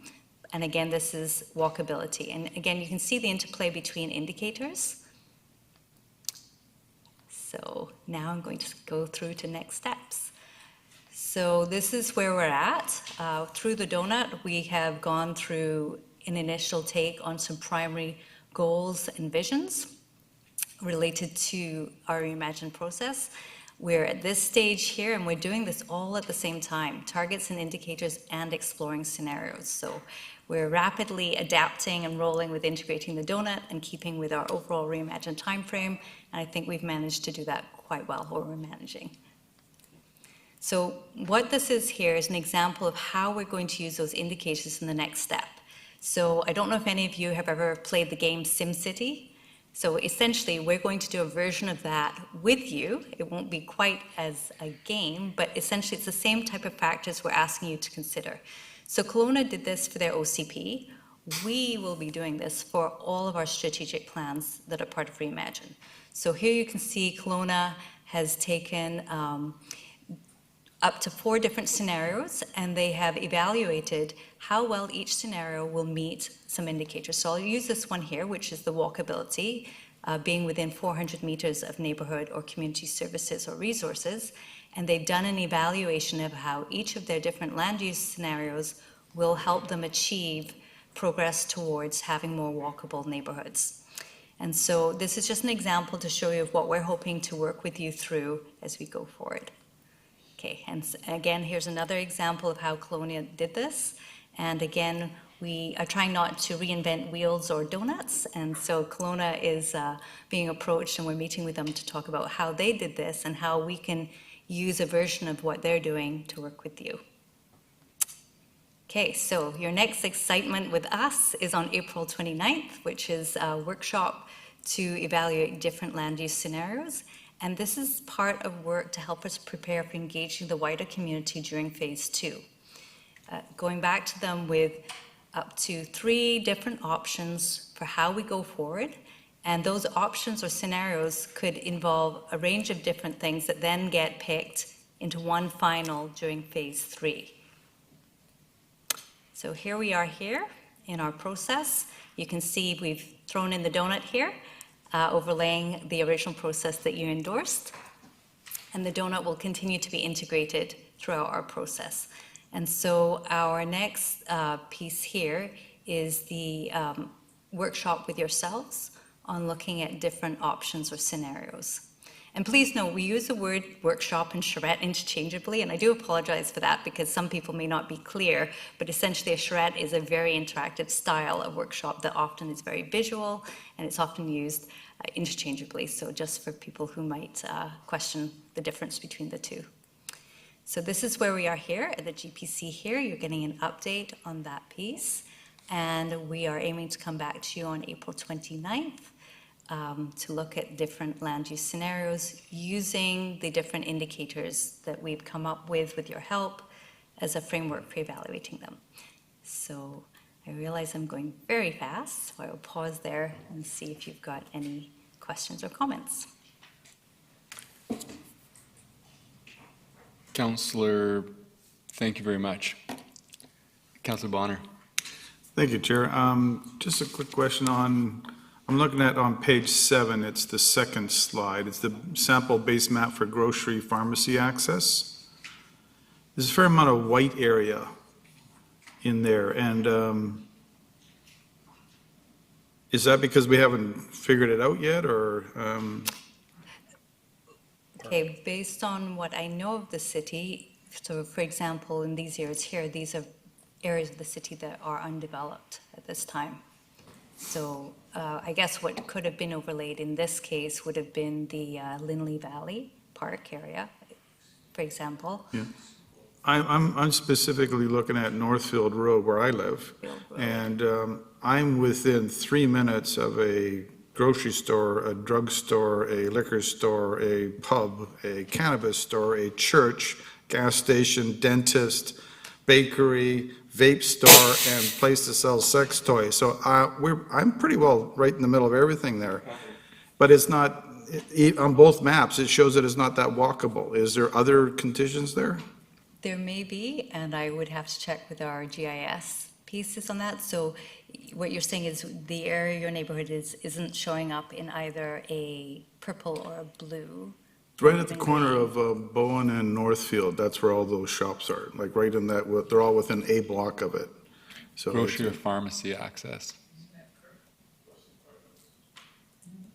So I think through the chair to Councillor Bonner, I would have to look at it a little bit more carefully. My eyesight, I didn't bring my glasses today. If we could get back to you on that and send a quick email out to council. Thank you. Councillor Armstrong. From the board for the next steps, one thing that came out from the university people that were in mind was that, and it's something I've brought forward before, was the concern around the surveys, that they're not open-ended enough, that they're driving you in a direction, and we could use the instance of walkability, which you talked about, which she said there, and I can't remember her name, I know Mr. Harding knows her, was that the first question should be, is walkability important to you? Because if you don't have that in there, you're making the assumption that it is, and it may not be.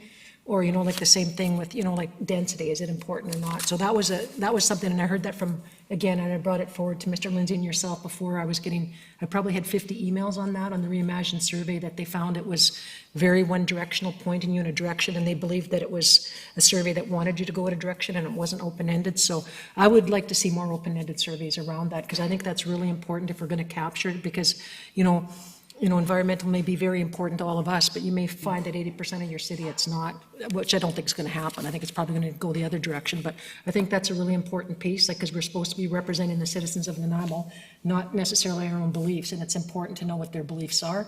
And if you're pointing them in one direction, you're going to turn off a lot of people. So that was a really important thing to me. Second thing was I found the workshop was extremely good. Really, really enjoyed it. As Councillor Brown said, I went in there not expecting to be quite honest, but totally enjoyed it. I thought it was great conversation. There was a lot of, stuff that opened your eyes to, that you assume that you know something that somebody's going to say and it comes out opposite, blah, blah, blah. So I found it very good. Thank you very much to all the organizers and the work that went into it, because I found it extremely, extremely interesting and very informative. So thank you.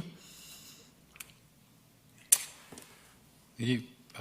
Councillor Hemmons. Thank you, Chair. Briefly, Reimagine in and of itself impressed me, and staff's ability to incorporate the donut into Reimagine has just been unbelievable. So that, thank you for all of this, and thank you for that, the charrette. That was really fantastic, and I had community feedback to that end as well, so thank you. Great.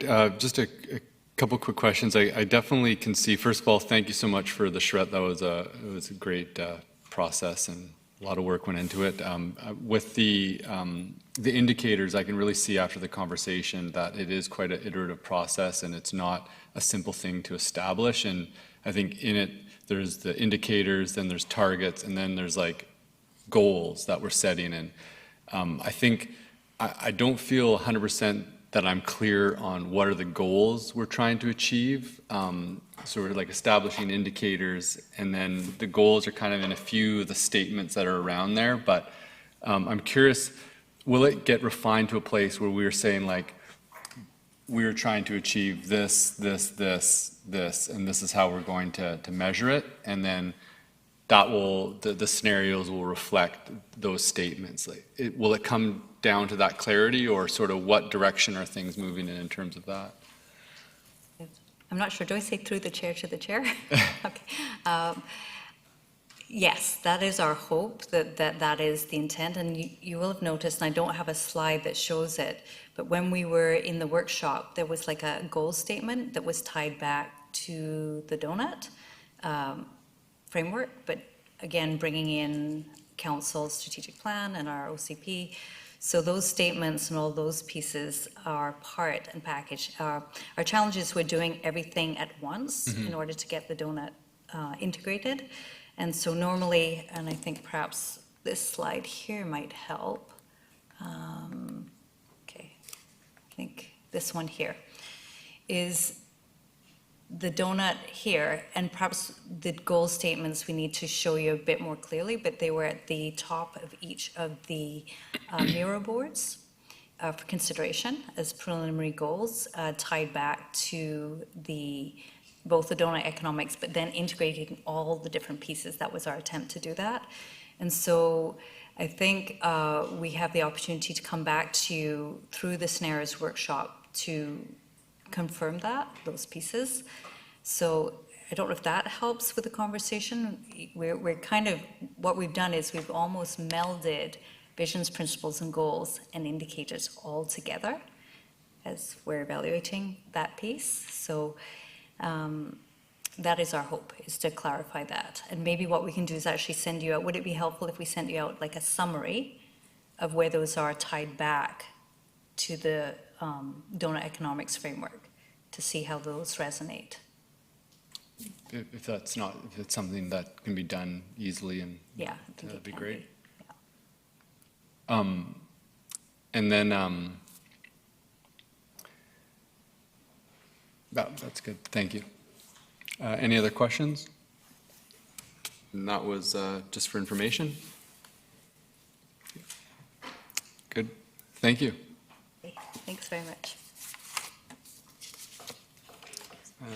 Brings us to item E1, strengthening community service grant opportunity. And thank you, Mr. Mr. Lindsay. We're going to do a very brief update for council on this grant opportunity. Like many of these grants that are coming forward, they're coming fast and furious with short timelines to respond.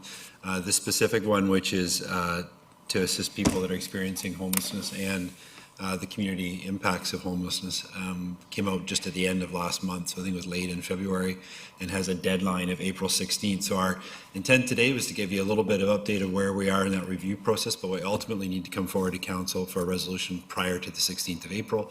The only date we have before the 16th is next Monday. So we're going to probably have a late report before you this week. As you're probably going to get the sense today as we're working through this, we're still trying to work out and flesh out some of these under this short time frame, but we'll just update you. First, Ms. Miller is going to start with updating the overall program, and then Ms. Wolfelsing will just update a little bit on some of the programs that we're talking about or considering at this point. Okay, I'm sure Dale covered a lot about that right there. So this is the Strengthening Community Services Program. It's the federal and provincial governments. They're committed $100 million. This is going to fund 100% of project funding up to about $2.5 million for the city of Nanaimo. That's based on our population. The application is due April 16th.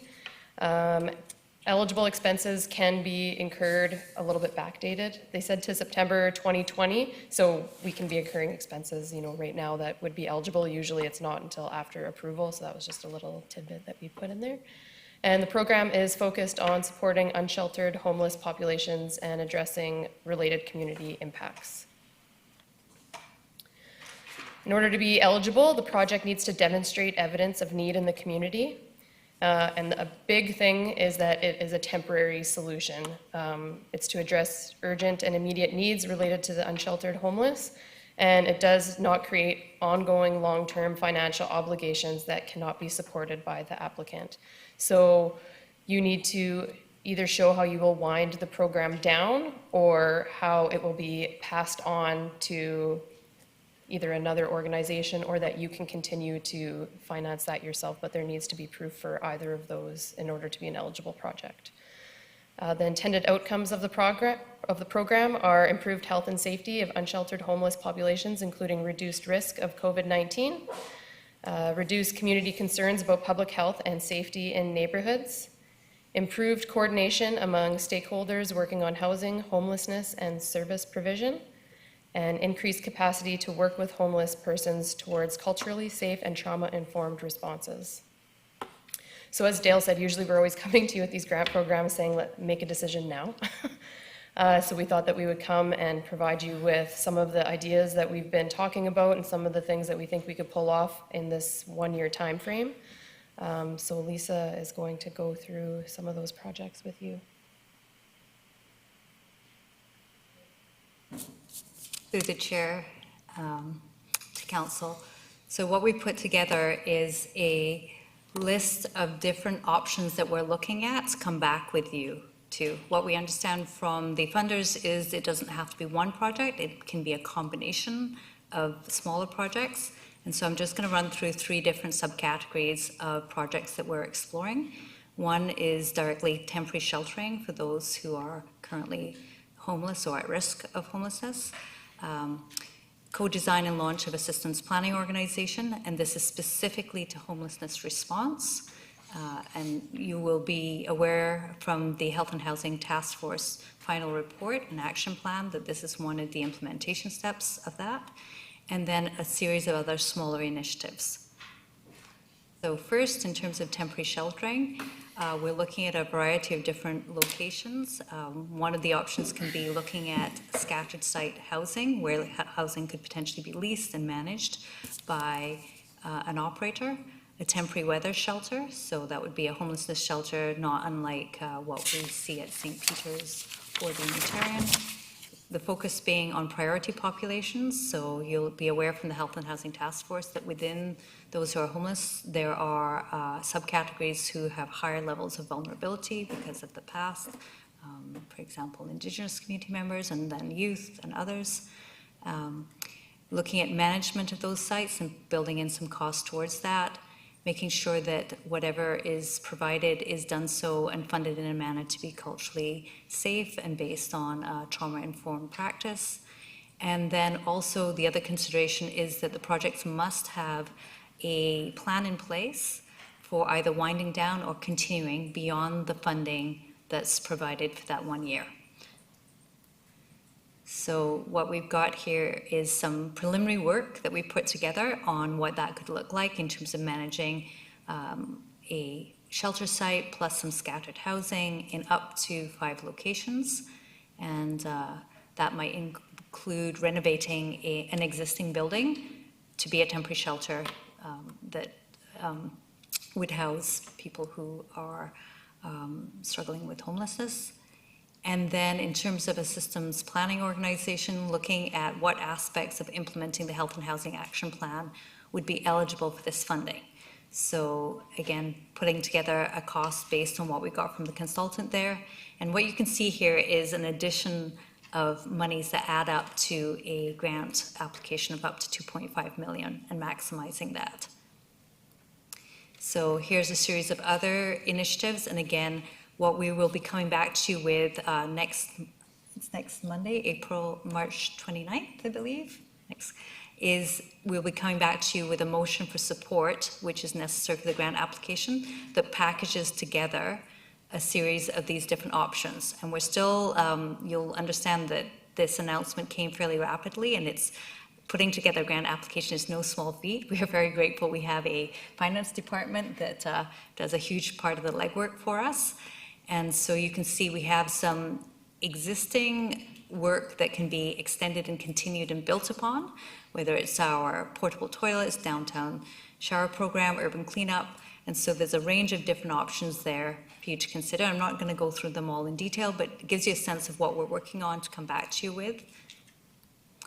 And again, this is us pulling together the different management options that we hope to. We have to have these details ready, and we'll need your endorsement for the option that we come back to you with. So I'm not going to go through all these tiny details at this point, but you may have questions for us. So our next steps are coming back to you on March 29th, getting any comments you might have at this stage that help us rapidly pull this work together, and coming back to you for a resolution on March 29th. So I think that's that. Thank you, Ms. Bhopal-Singh. Ms. Miller, any questions? Councillor Armstrong. Oh, thank you. If you're looking for council input, I'm all about number 3, and my rationale behind that is that this is the only one that really addresses a lot of the community concerns. Everything else we've been doing doesn't really address community concerns. It's all around looking after the, getting the addictions and all that. But you take a look for community concerns, you're going to get downtown security, which is a huge issue for our downtown core. Portable toilets, another issue that we have. The youth rent supplement, which I think is really important. It's another group that is often overlooked. They couch surf, they get in trouble because they don't have housing. So it's reaching more than just one particular group, and I think it's going to have the best bang for the bucks. Plus, it continues with the warming center, which I think is really important for, again, that goes towards community safety as well as homeless safety. So for me, I'm 100% behind number 3 because I think it ticks off far more boxes, and it actually gets us some wins for our community that's not homeless. whereas the other two don't give us those wins. Thank you. Sorry, may I Oh, yep. through the chair to Councillor Armstrong and all of you. One of the options we have is actually to pick across all the options, and so to come up with the 2.5 million, we probably will need a few more than what we've got here, just to, we may have framed it in a slightly confusing way, so just to let you know that. Just as a thought, and for me, it's really important that we start addressing some of the community concerns besides just our homeless concerns, because I think we're seeing a lot of vigilantism now. I mean, there's 4 people arrested for going into a shelter the other day to beat on somebody that had taken stuff from their homes. So I think we got to start getting some wins around our community. I think that's really important. Thank you. Councillor Hemmons. Thank you, Chair. What an interesting problem to have, because boy, do we need $2.5 million, but asking us to do it at it's like a smorgasbord. What does council want to do? It's such a poor process, and that's on the government, and that's what we're dealing with. But as I was reading this, we have the transition team that should be getting off the ground very shortly of the Health and Housing Task Force, and that would be a brilliant group to ask exactly this question of where are we going to get the most bang for our buck. So I don't know how we work that timeline-wise, but I am going to flag, I don't feel comfortable as a council saying, oh yeah, we're going to do the rent bank, we're going to do security, and there's no strategy around that. And we've just spent 19 months creating a strategy.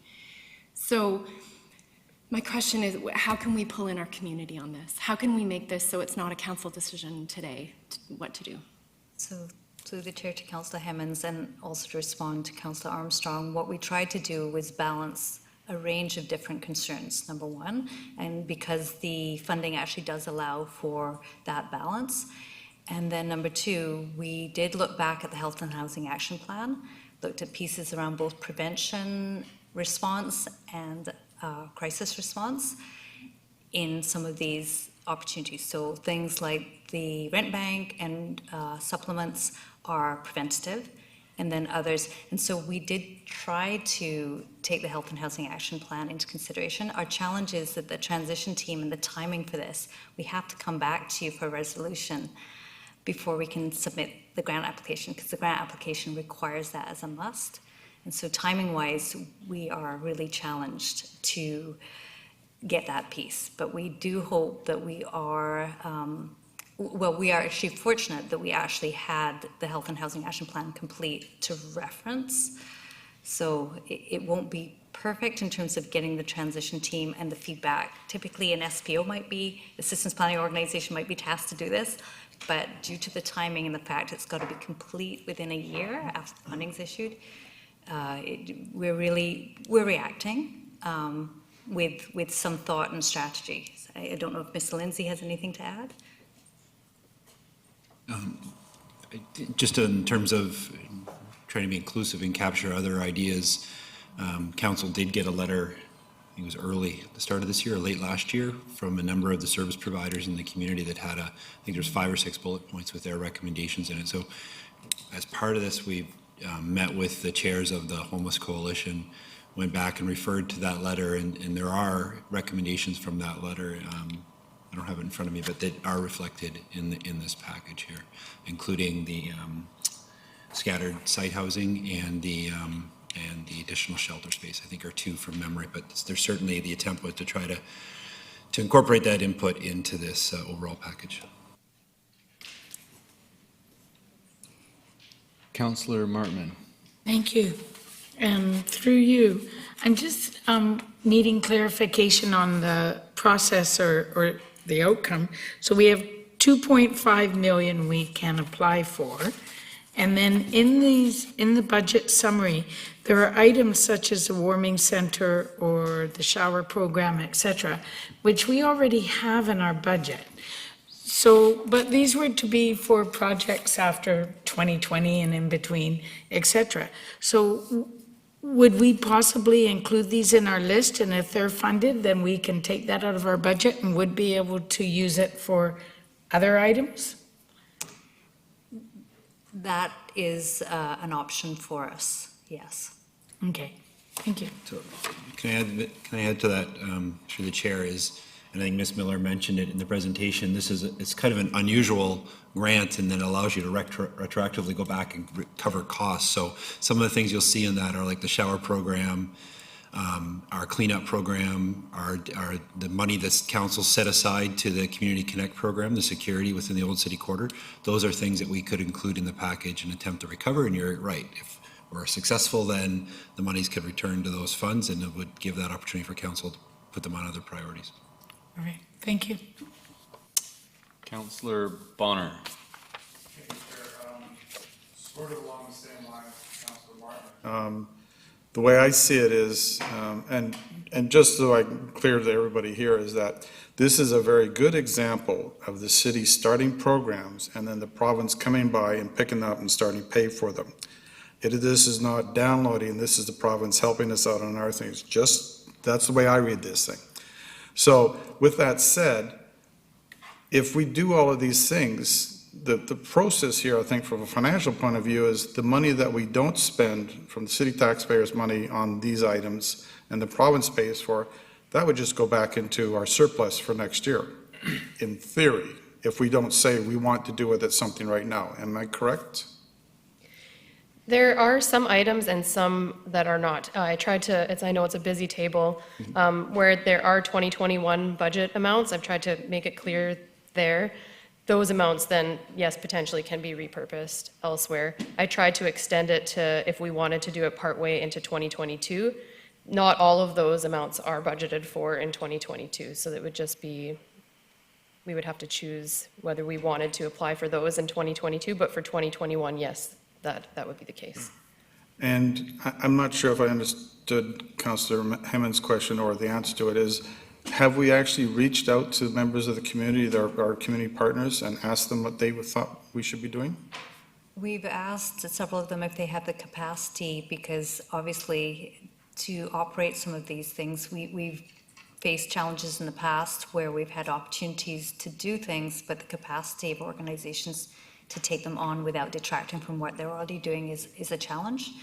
And so in terms of managing housing sites, for example, or other sites, we've had a few say that they are not able to do this at this time without detracting from their current services. Yeah, and so the Nanaimo Homeless Coalition, and Dale, maybe you'd like, Mr. Lindsay might like to speak a little bit more to that. Yeah. I think I said earlier, but I think it's maybe worth reiterating that as part of this process, we did send the program outline to the chairs of the coalition, and we did have the opportunity to meet with the two of them and kind of walk through this and get their input. But there are other groups, and I think that's what Ms. Bhopal Singh speaks to. There's other groups that we know we're going to have to partner with, and those conversations are continuing also. Okay. I have a bit of a problem with half of this grant money going to security. I think that if we change that and put that into more temporary shelters, we wouldn't need as much security. So I'm looking at $1.2 million for Community Connect, and if we are paying the city back for that money, and then the city turns around and puts that into not 5 shelters but 10, where then I would be much more in favor of doing that, but I'm not seeing that right now. Yes, just to be clear, these are all options. It doesn't have to be all of them. It could be a piece of whichever you want to include into that 2.5 million. We did speak with UBCM, and they did say that we could put in for a bunch of stuff, and they can come back and say, we won't approve you for the whole thing, but we'll approve you for this, this, this, and this. So it doesn't have to be an all or nothing when it comes to these small initiatives. You can pick a few that you want to go for, and then more temporary housing. I think the biggest problem is trying to pull together everything that we need for the temporary housing before the grant is due. Locations would be number one. Yeah, and I can certainly see that. Do we have a time frame to spend this money in, I'm guessing? One year as of July. All right, so we could certainly do that within the next 6 months and get a whole bunch of shelters up and running. So we're not doing this, say, can you give us $2.5 million and we'll do what we want with it? we have to actually tell them what we're going to do with it, right? And then they will say, yes, we'll pay for this, this, and this, but not this. So as it sits right now, if we put this in, $1.2 million, and if they give it to us, is going into security, and I got a problem with that. Through the chair to Councillor Bonner, you'll see, and Michelle, you can maybe help me out here, that what we've given is ranges here in terms of the different options. And so some of this will be based on, for example, with the scattered housing, could we find operators who are willing to manage that? Does it look like it's feasible?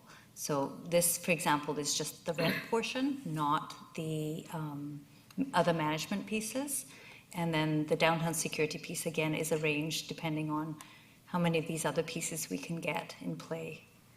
Yeah, I was looking at the budget summary continued table. Okay. And it says $1.2 million in there for Community Connect. And to be clear, it may not be, Community Connect might have been put as a placeholder, but it should be broader. It might be other initiatives that could be either directly city-run or with other organizations besides that one. So it's not to suggest that money is going to any one entity. It just happened to be put in there as a placeholder. I hope that's correct, Mr. Lindsay.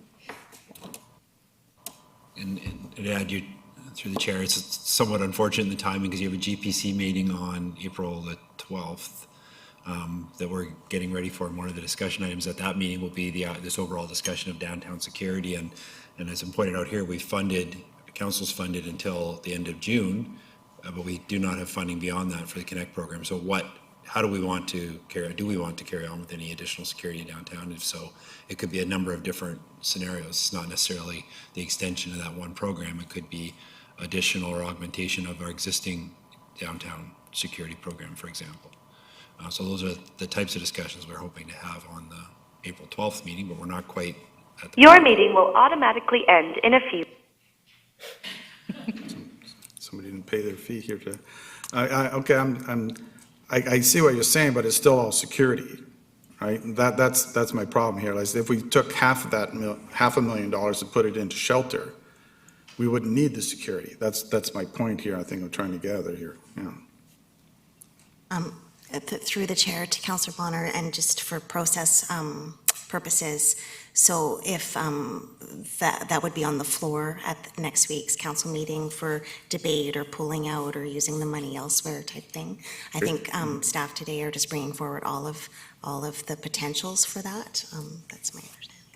So just to interject on process here, right now you are looking for feedback on what we're kind of interested in of that list, and then next council meeting, there'll be a report from staff kind of outlining specifically what we're applying for. Because I think the feedback you are going to get around the table could be different depending on how different people are orientated, and without a vote, it's going to be very difficult to try to make everybody happy, I think, because there are some issues. So I'm just curious. Through the chair, I'll attempt to see if I can answer this and then ask for support from Michelle and Mr. Lindsay. What we're hoping to do is actually give you an opportunity to comment, but it's more that we're letting you know all the options we're exploring. There's some that we have yet to lock down, and that changes the amounts, right? Like, we have to have people who are able and willing to undertake some of these in partnership with us. And so it's to let you know the direction we're going in terms of the range of options, and that we're going to come back to you with a recommended set that you can then hopefully endorse, and hopefully we get it fairly close and right, because we have a tight timeline for writing this grant and submitting it. So that's what we're hoping to do. So it's obviously there isn't the time or for you here to debate all these different pieces, but we're going to take our best crack. And we've gotten some feedback from you. But we still are having conversations with different community partners that are pretty key to determining the actual amounts in some of these pieces. Great, thanks for the clarity. Mayor Crowe. Thank you very much. I'm not sure which of the horsey comments replies here, never look a gift horse in the mouth, or is it a Trojan horse, notwithstanding it's not supposed to be a download?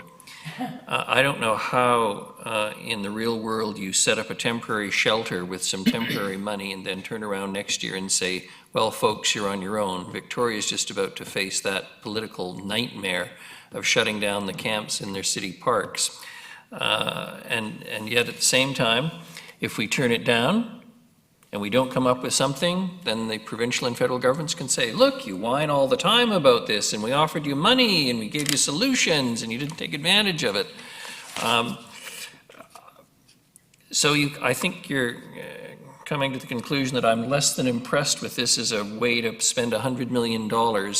It seems to me that it's about being a political band-aid for a provincial government, and to a lesser extent a federal government that's under great pressure right now from all around the province. I think it's interesting to note that the recent polling indicated, I believe it's 84 or is it 88% of British Columbians believe in mandatory drug treatment and would support it. There is a growing public outbreak and or backlash against all of this. I appreciate Councillor Bonner's remarks about we wouldn't have to spend it on security, but that depends what you mean by security. Do you mean just people hassling those who are sleeping in doorways? Or do you mean security discouraging people from committing the open theft, which is rampant, in order to support their drug habits in our community? In terms of picking something that makes sense, given that it's to support unsheltered homeless populations and address related community impacts. I would call a community impact the fact your business is being destroyed through rampant theft, people hassling your employees and or your customers. For what it's worth, I wish staff a great deal of good luck on this one, because there are a multitude of ways to spend the money. I wouldn't discount security as a possibility. But neither would I discount other things like basic provision of shower programs. Maybe we buy a nice big portable van that you can hook into a fire hydrant and you move it around town and you provide showers all over the place that actually serve the people where they are, as opposed to expecting them to come. A warming center that would hopefully address some of the concerns that Councillor Bonner has, the belief that if you concentrate people in an area, then it will reduce the crime and the need for security. I think there's a number of possibilities given the time frame. I just think all of these, with respect, have a certain amount of merit, but how you determine what will be useful, keeping in mind that I wouldn't, from my perspective, be supportive of something that you're giving that you're going to really rely on and then have to take away when the money runs out. If it was announced that this was just a temporary measure till the housing is built and constructed, I might be more enthusiastic about this, but right now this is a very troublesome gift, potential gift of $2.5 million. Thank you. Councillor Brown. Thanks, Your Lordship. Thanks for staff for bringing this list. My initial impulse was sort of similar to Councillor Hemmons, but I actually think there's some pretty neat stuff in here that has, even though it's temporary, has long-term impact, and that's the thing I would really want to be honing in on as much as possible. Obviously, there's going to be limitations, but something as simple as like cultural safety and trauma-informed training and support for city staff and agencies. I think that's absolutely crucial, and it's a temporary, yeah, we can do it, but it has that long-term, that's something that people carry with them through their work. So I think there's numerous things in there. And I also think if we can sort of maybe cost recover if things that are already budgeted, but that might unlock funds to use for something that might not meet this criteria, but is equally as useful in this portfolio, and allow us to take some maybe proactive measures where right now we might not have the budget, or we might be in a position where we're feeling like we have scarcity. This could potentially unlock a little bit of funds for us to take some chances that are outside of the criteria. So through those two lenses, I think there might be some interesting things that we can do with these funds, even if we don't get it all, and sort of help meet the intention and some of our longer term objectives as articulated through the work that the Health and Housing Task Force did. So overall, I think this is a good thing, and I'm hoping we can be sort of creative, flexible, and adaptable to try to make these funds work for us the best they can, similar to how we handled the COVID-19 resiliency grant by pushing a variance in some areas so we could utilize those funds differently in others. Thanks. Councillor Hammond. Thanks, Chair. Regarding feedback, scattered site housing is something we hear from providers all the time, so I'd like to see that prioritized. To the security issue, it's actually, security is the largest use of resources in the successful Cowichan model, so I don't think we want to discount it. Security is necessary for making some new things work. So I was actually happy to see that on the list. And I just want to state that Dawn and I are super available to sit down with staff if that's of use. I think that letter that we got from service providers that was signed by a number of coalition folks is probably golden, and it had 5 recommendations, and I think scattered site housing was at the top of that. Ridiculous question. Scattered site housing, the model works so well because it's small groupings with intensive support. And I understand one of the key, one of the primary barriers to that is that you require a house. Mm-hmm. Could the city purchase homes that we could ask other people to run? So through the chair to Councillor Hemmons, you're not allowed to do capital purchases, okay, but we could lease or rent. Okay. So that's how that would work. Okay. And that's why we gave a range, because it comes down to availability of operators with the capacity to do that. Okay, thank you. Councillor Martman. Thank you. It'd be great if we had affordable housing. Quite frankly, I'm with Mayor Crow. I would like to see the federal and provincial government spend $100 million on therapeutic communities. I think some of the people that are homeless in our streets are hardest to house. It's not that we don't have a shelter space or a bed, it's that they have major issues. I think going forward in this, because we're not having to make the decision today, my understanding is we're giving feedback because we do have to make a decision in a very short period of time to apply for this grant. If you add up everything that's on this budget summary, it almost adds up to around 2.5 million. But my preference, I'm with Councillor Bonner. Even if it is temporary measure until the buildings are built, because right now the buildings aren't built. So maybe this 1 year of putting up some temporary housing and shelters may alleviate it until the buildings are built. So my preference is not to security, it's to housing. Thank you. Thank you.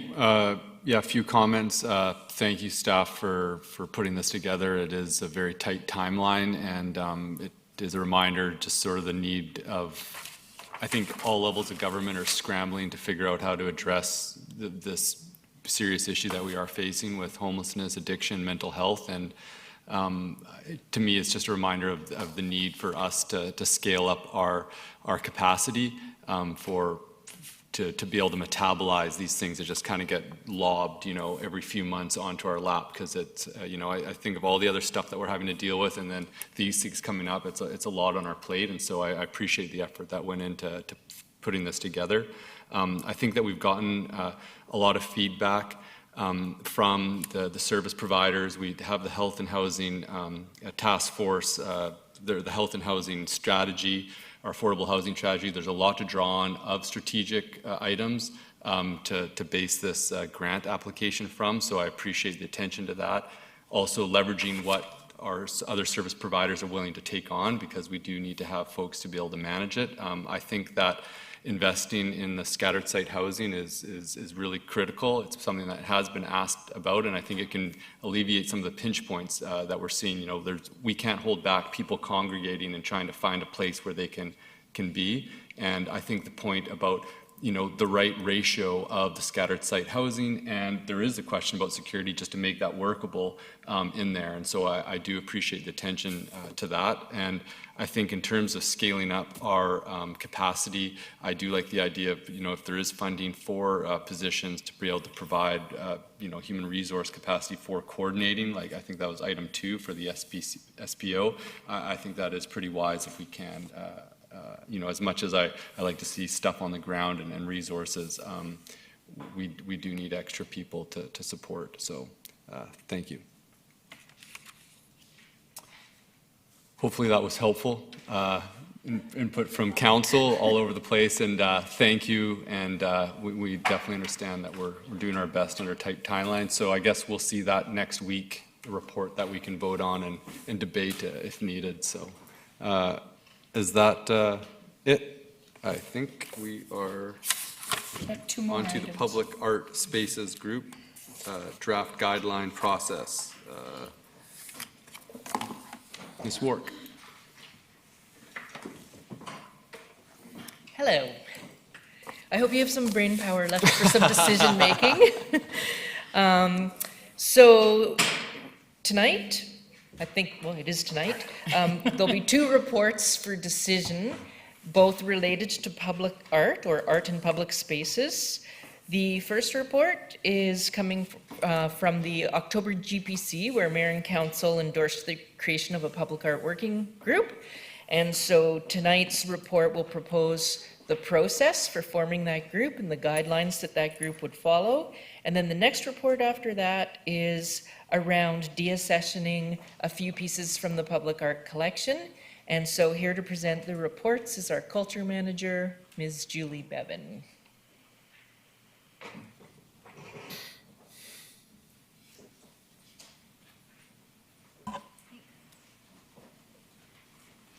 Good afternoon. The report on the Art in Public Spaces Working Group follows a motion from the GPC on culture in October 2020. At that time, Council endorsed the creation of an Art in Public Spaces Working Group to be facilitated by Culture and Events staff. So today, having undertaken the research, we're following up on that discussion and direction, and we're bringing back a recommendation for your consideration. This report articulates proposed guidelines, the purpose of the working group, its specific duties, the criteria for membership, and a process for their selection and appointment. When the plan for public art was adopted over a decade ago now, the city's structure had 3 council-appointed bodies to participate in public art processes: a public art review panel, the Parks and Recreation Commission, and the Culture Committee. At the time, these held various roles and responsibilities. More recently, review panels to adjudicate submissions have been formed on an ad hoc basis. So this proposed Art in Public Spaces Working Group brings the city into line with best practice and takes a longer, more holistic vision. Its purpose is to provide strategic and technical advice and expertise to staff to advance the city's public art programs. It kind of formalizes a mechanism for ongoing community consultation and contributes to building a cohesive trajectory for the city's public art program, informing and following projects from start to finish, and creating the conditions for deeper community engagement, consistency, and accountability. So in putting together these draft guidelines, we looked at city precedent, including the Cultural Managers Working Group, which was facilitated by Culture and Heritage by the department between 2014 and 2017. And we also reviewed public art practices at other Canadian municipalities.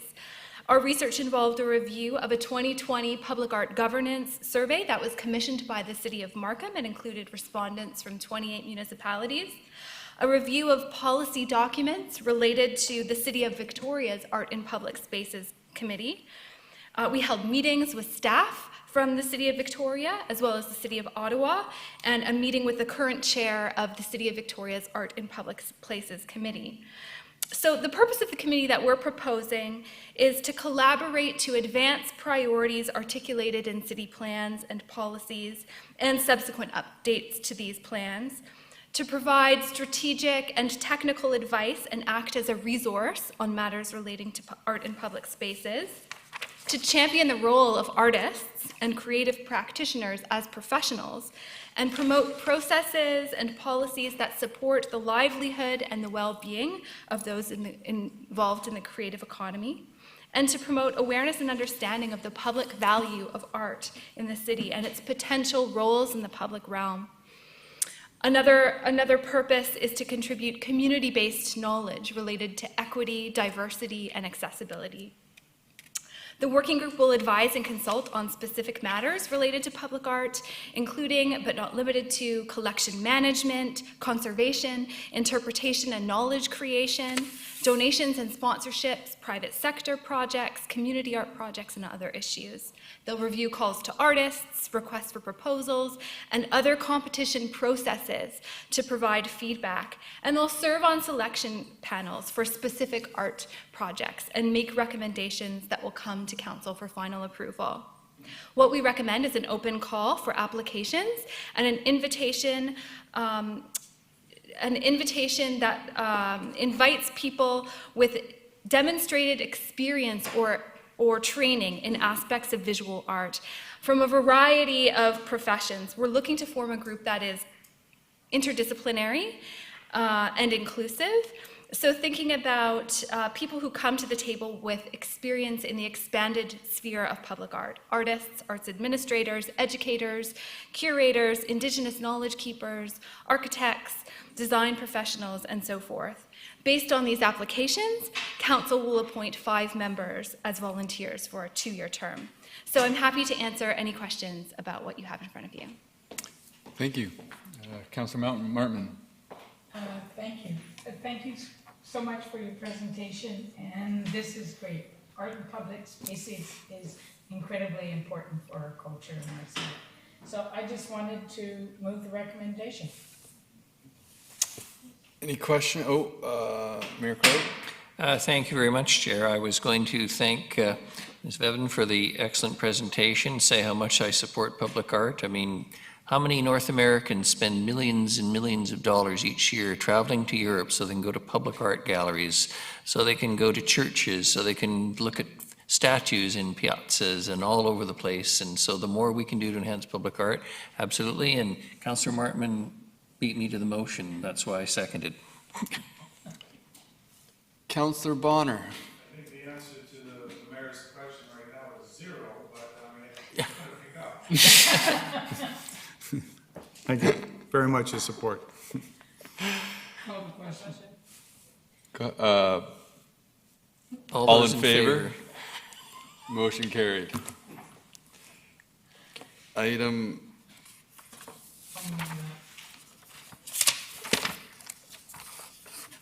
So we can move on to the second public art report related to the deaccession of 3 objects.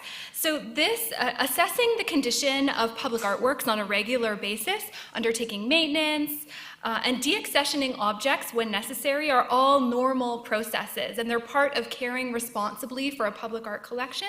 For your reference, our report outlines what the community plan for public art says around deaccessioning. The 3 artworks that we're recommending to be removed from their locations in city parks are the Dungeness Crab by Dan Ritchie, which was made in 2013 and located in Maffeo Sutton Park near the Crab Dock. The Hummingbird Project, which was made in 2013 by Yvonne Vanderkoy and the students of Bayview Elementary at Deverell Square Park, and At Play by Yvonne Vanderkoy, which was made in 2007 also in Deverell Square Park.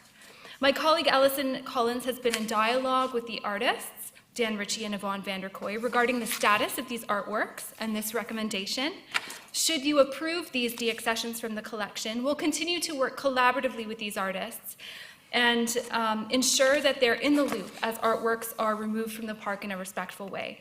As outlined in the report in front of you, the reason for deaccession of each of these relates to their life cycle and the fact that over the years since they were first installed, significant weathering has caused material degradation of artworks.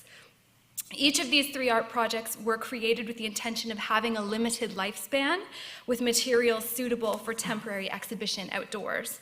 The Crab by Dan Ritchie was originally installed as part of the temporary program. It was on loan from the artist until the city purchased it and had the artist undertake some repair.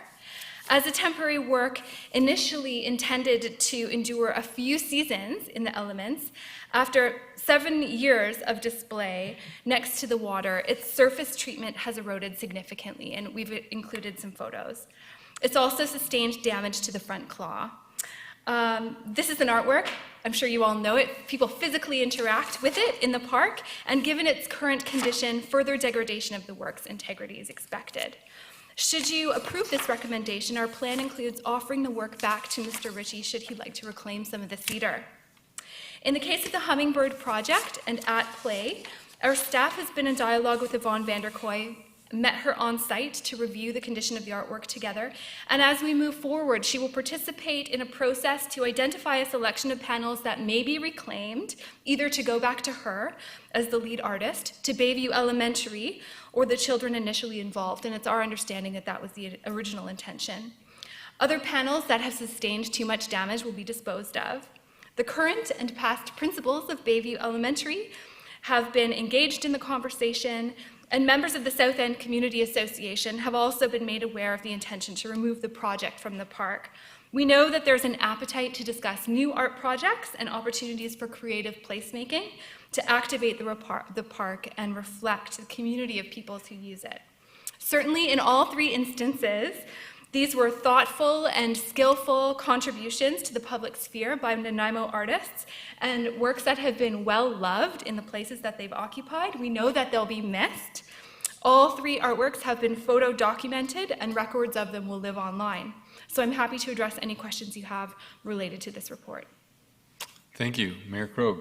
Thank you very much. I was going to thank you again, and I must say I remember when the At Play project went up at Gyro Park, Deverell Square Park, Gyro Park, properly speaking, and how I think some people cynically thought there would be the typical vandalism we've come to associate with public places, and in fact it never occurred, and it was a testament, I think, to the art and to the whole concept of it. So I was going to move the motion with a certain sense of sadness, but a recognition of the reality that nothing lasts forever. Seconded by Director Hemmons, and I have Director Martman and then Hemmons speaking. And I hope we see new art because I drive by it every day on 5th Street, and the same thing, no vandalism, and it's absolutely beautiful to see. So hopefully we'll see more. Thank you. Director Hemmons. Thanks. A really quick word. I have a picture of my 3-year-old with a drill and Yvonne putting those up at Deverell Square. And my older son was one of the artists. So this is, the art in that park is really a part of that neighborhood. And I'm glad to see that we're taking care of it. And I'm also glad to see that you're having those conversations with Sika and that there is an appetite for further public art, particularly there. So thank you.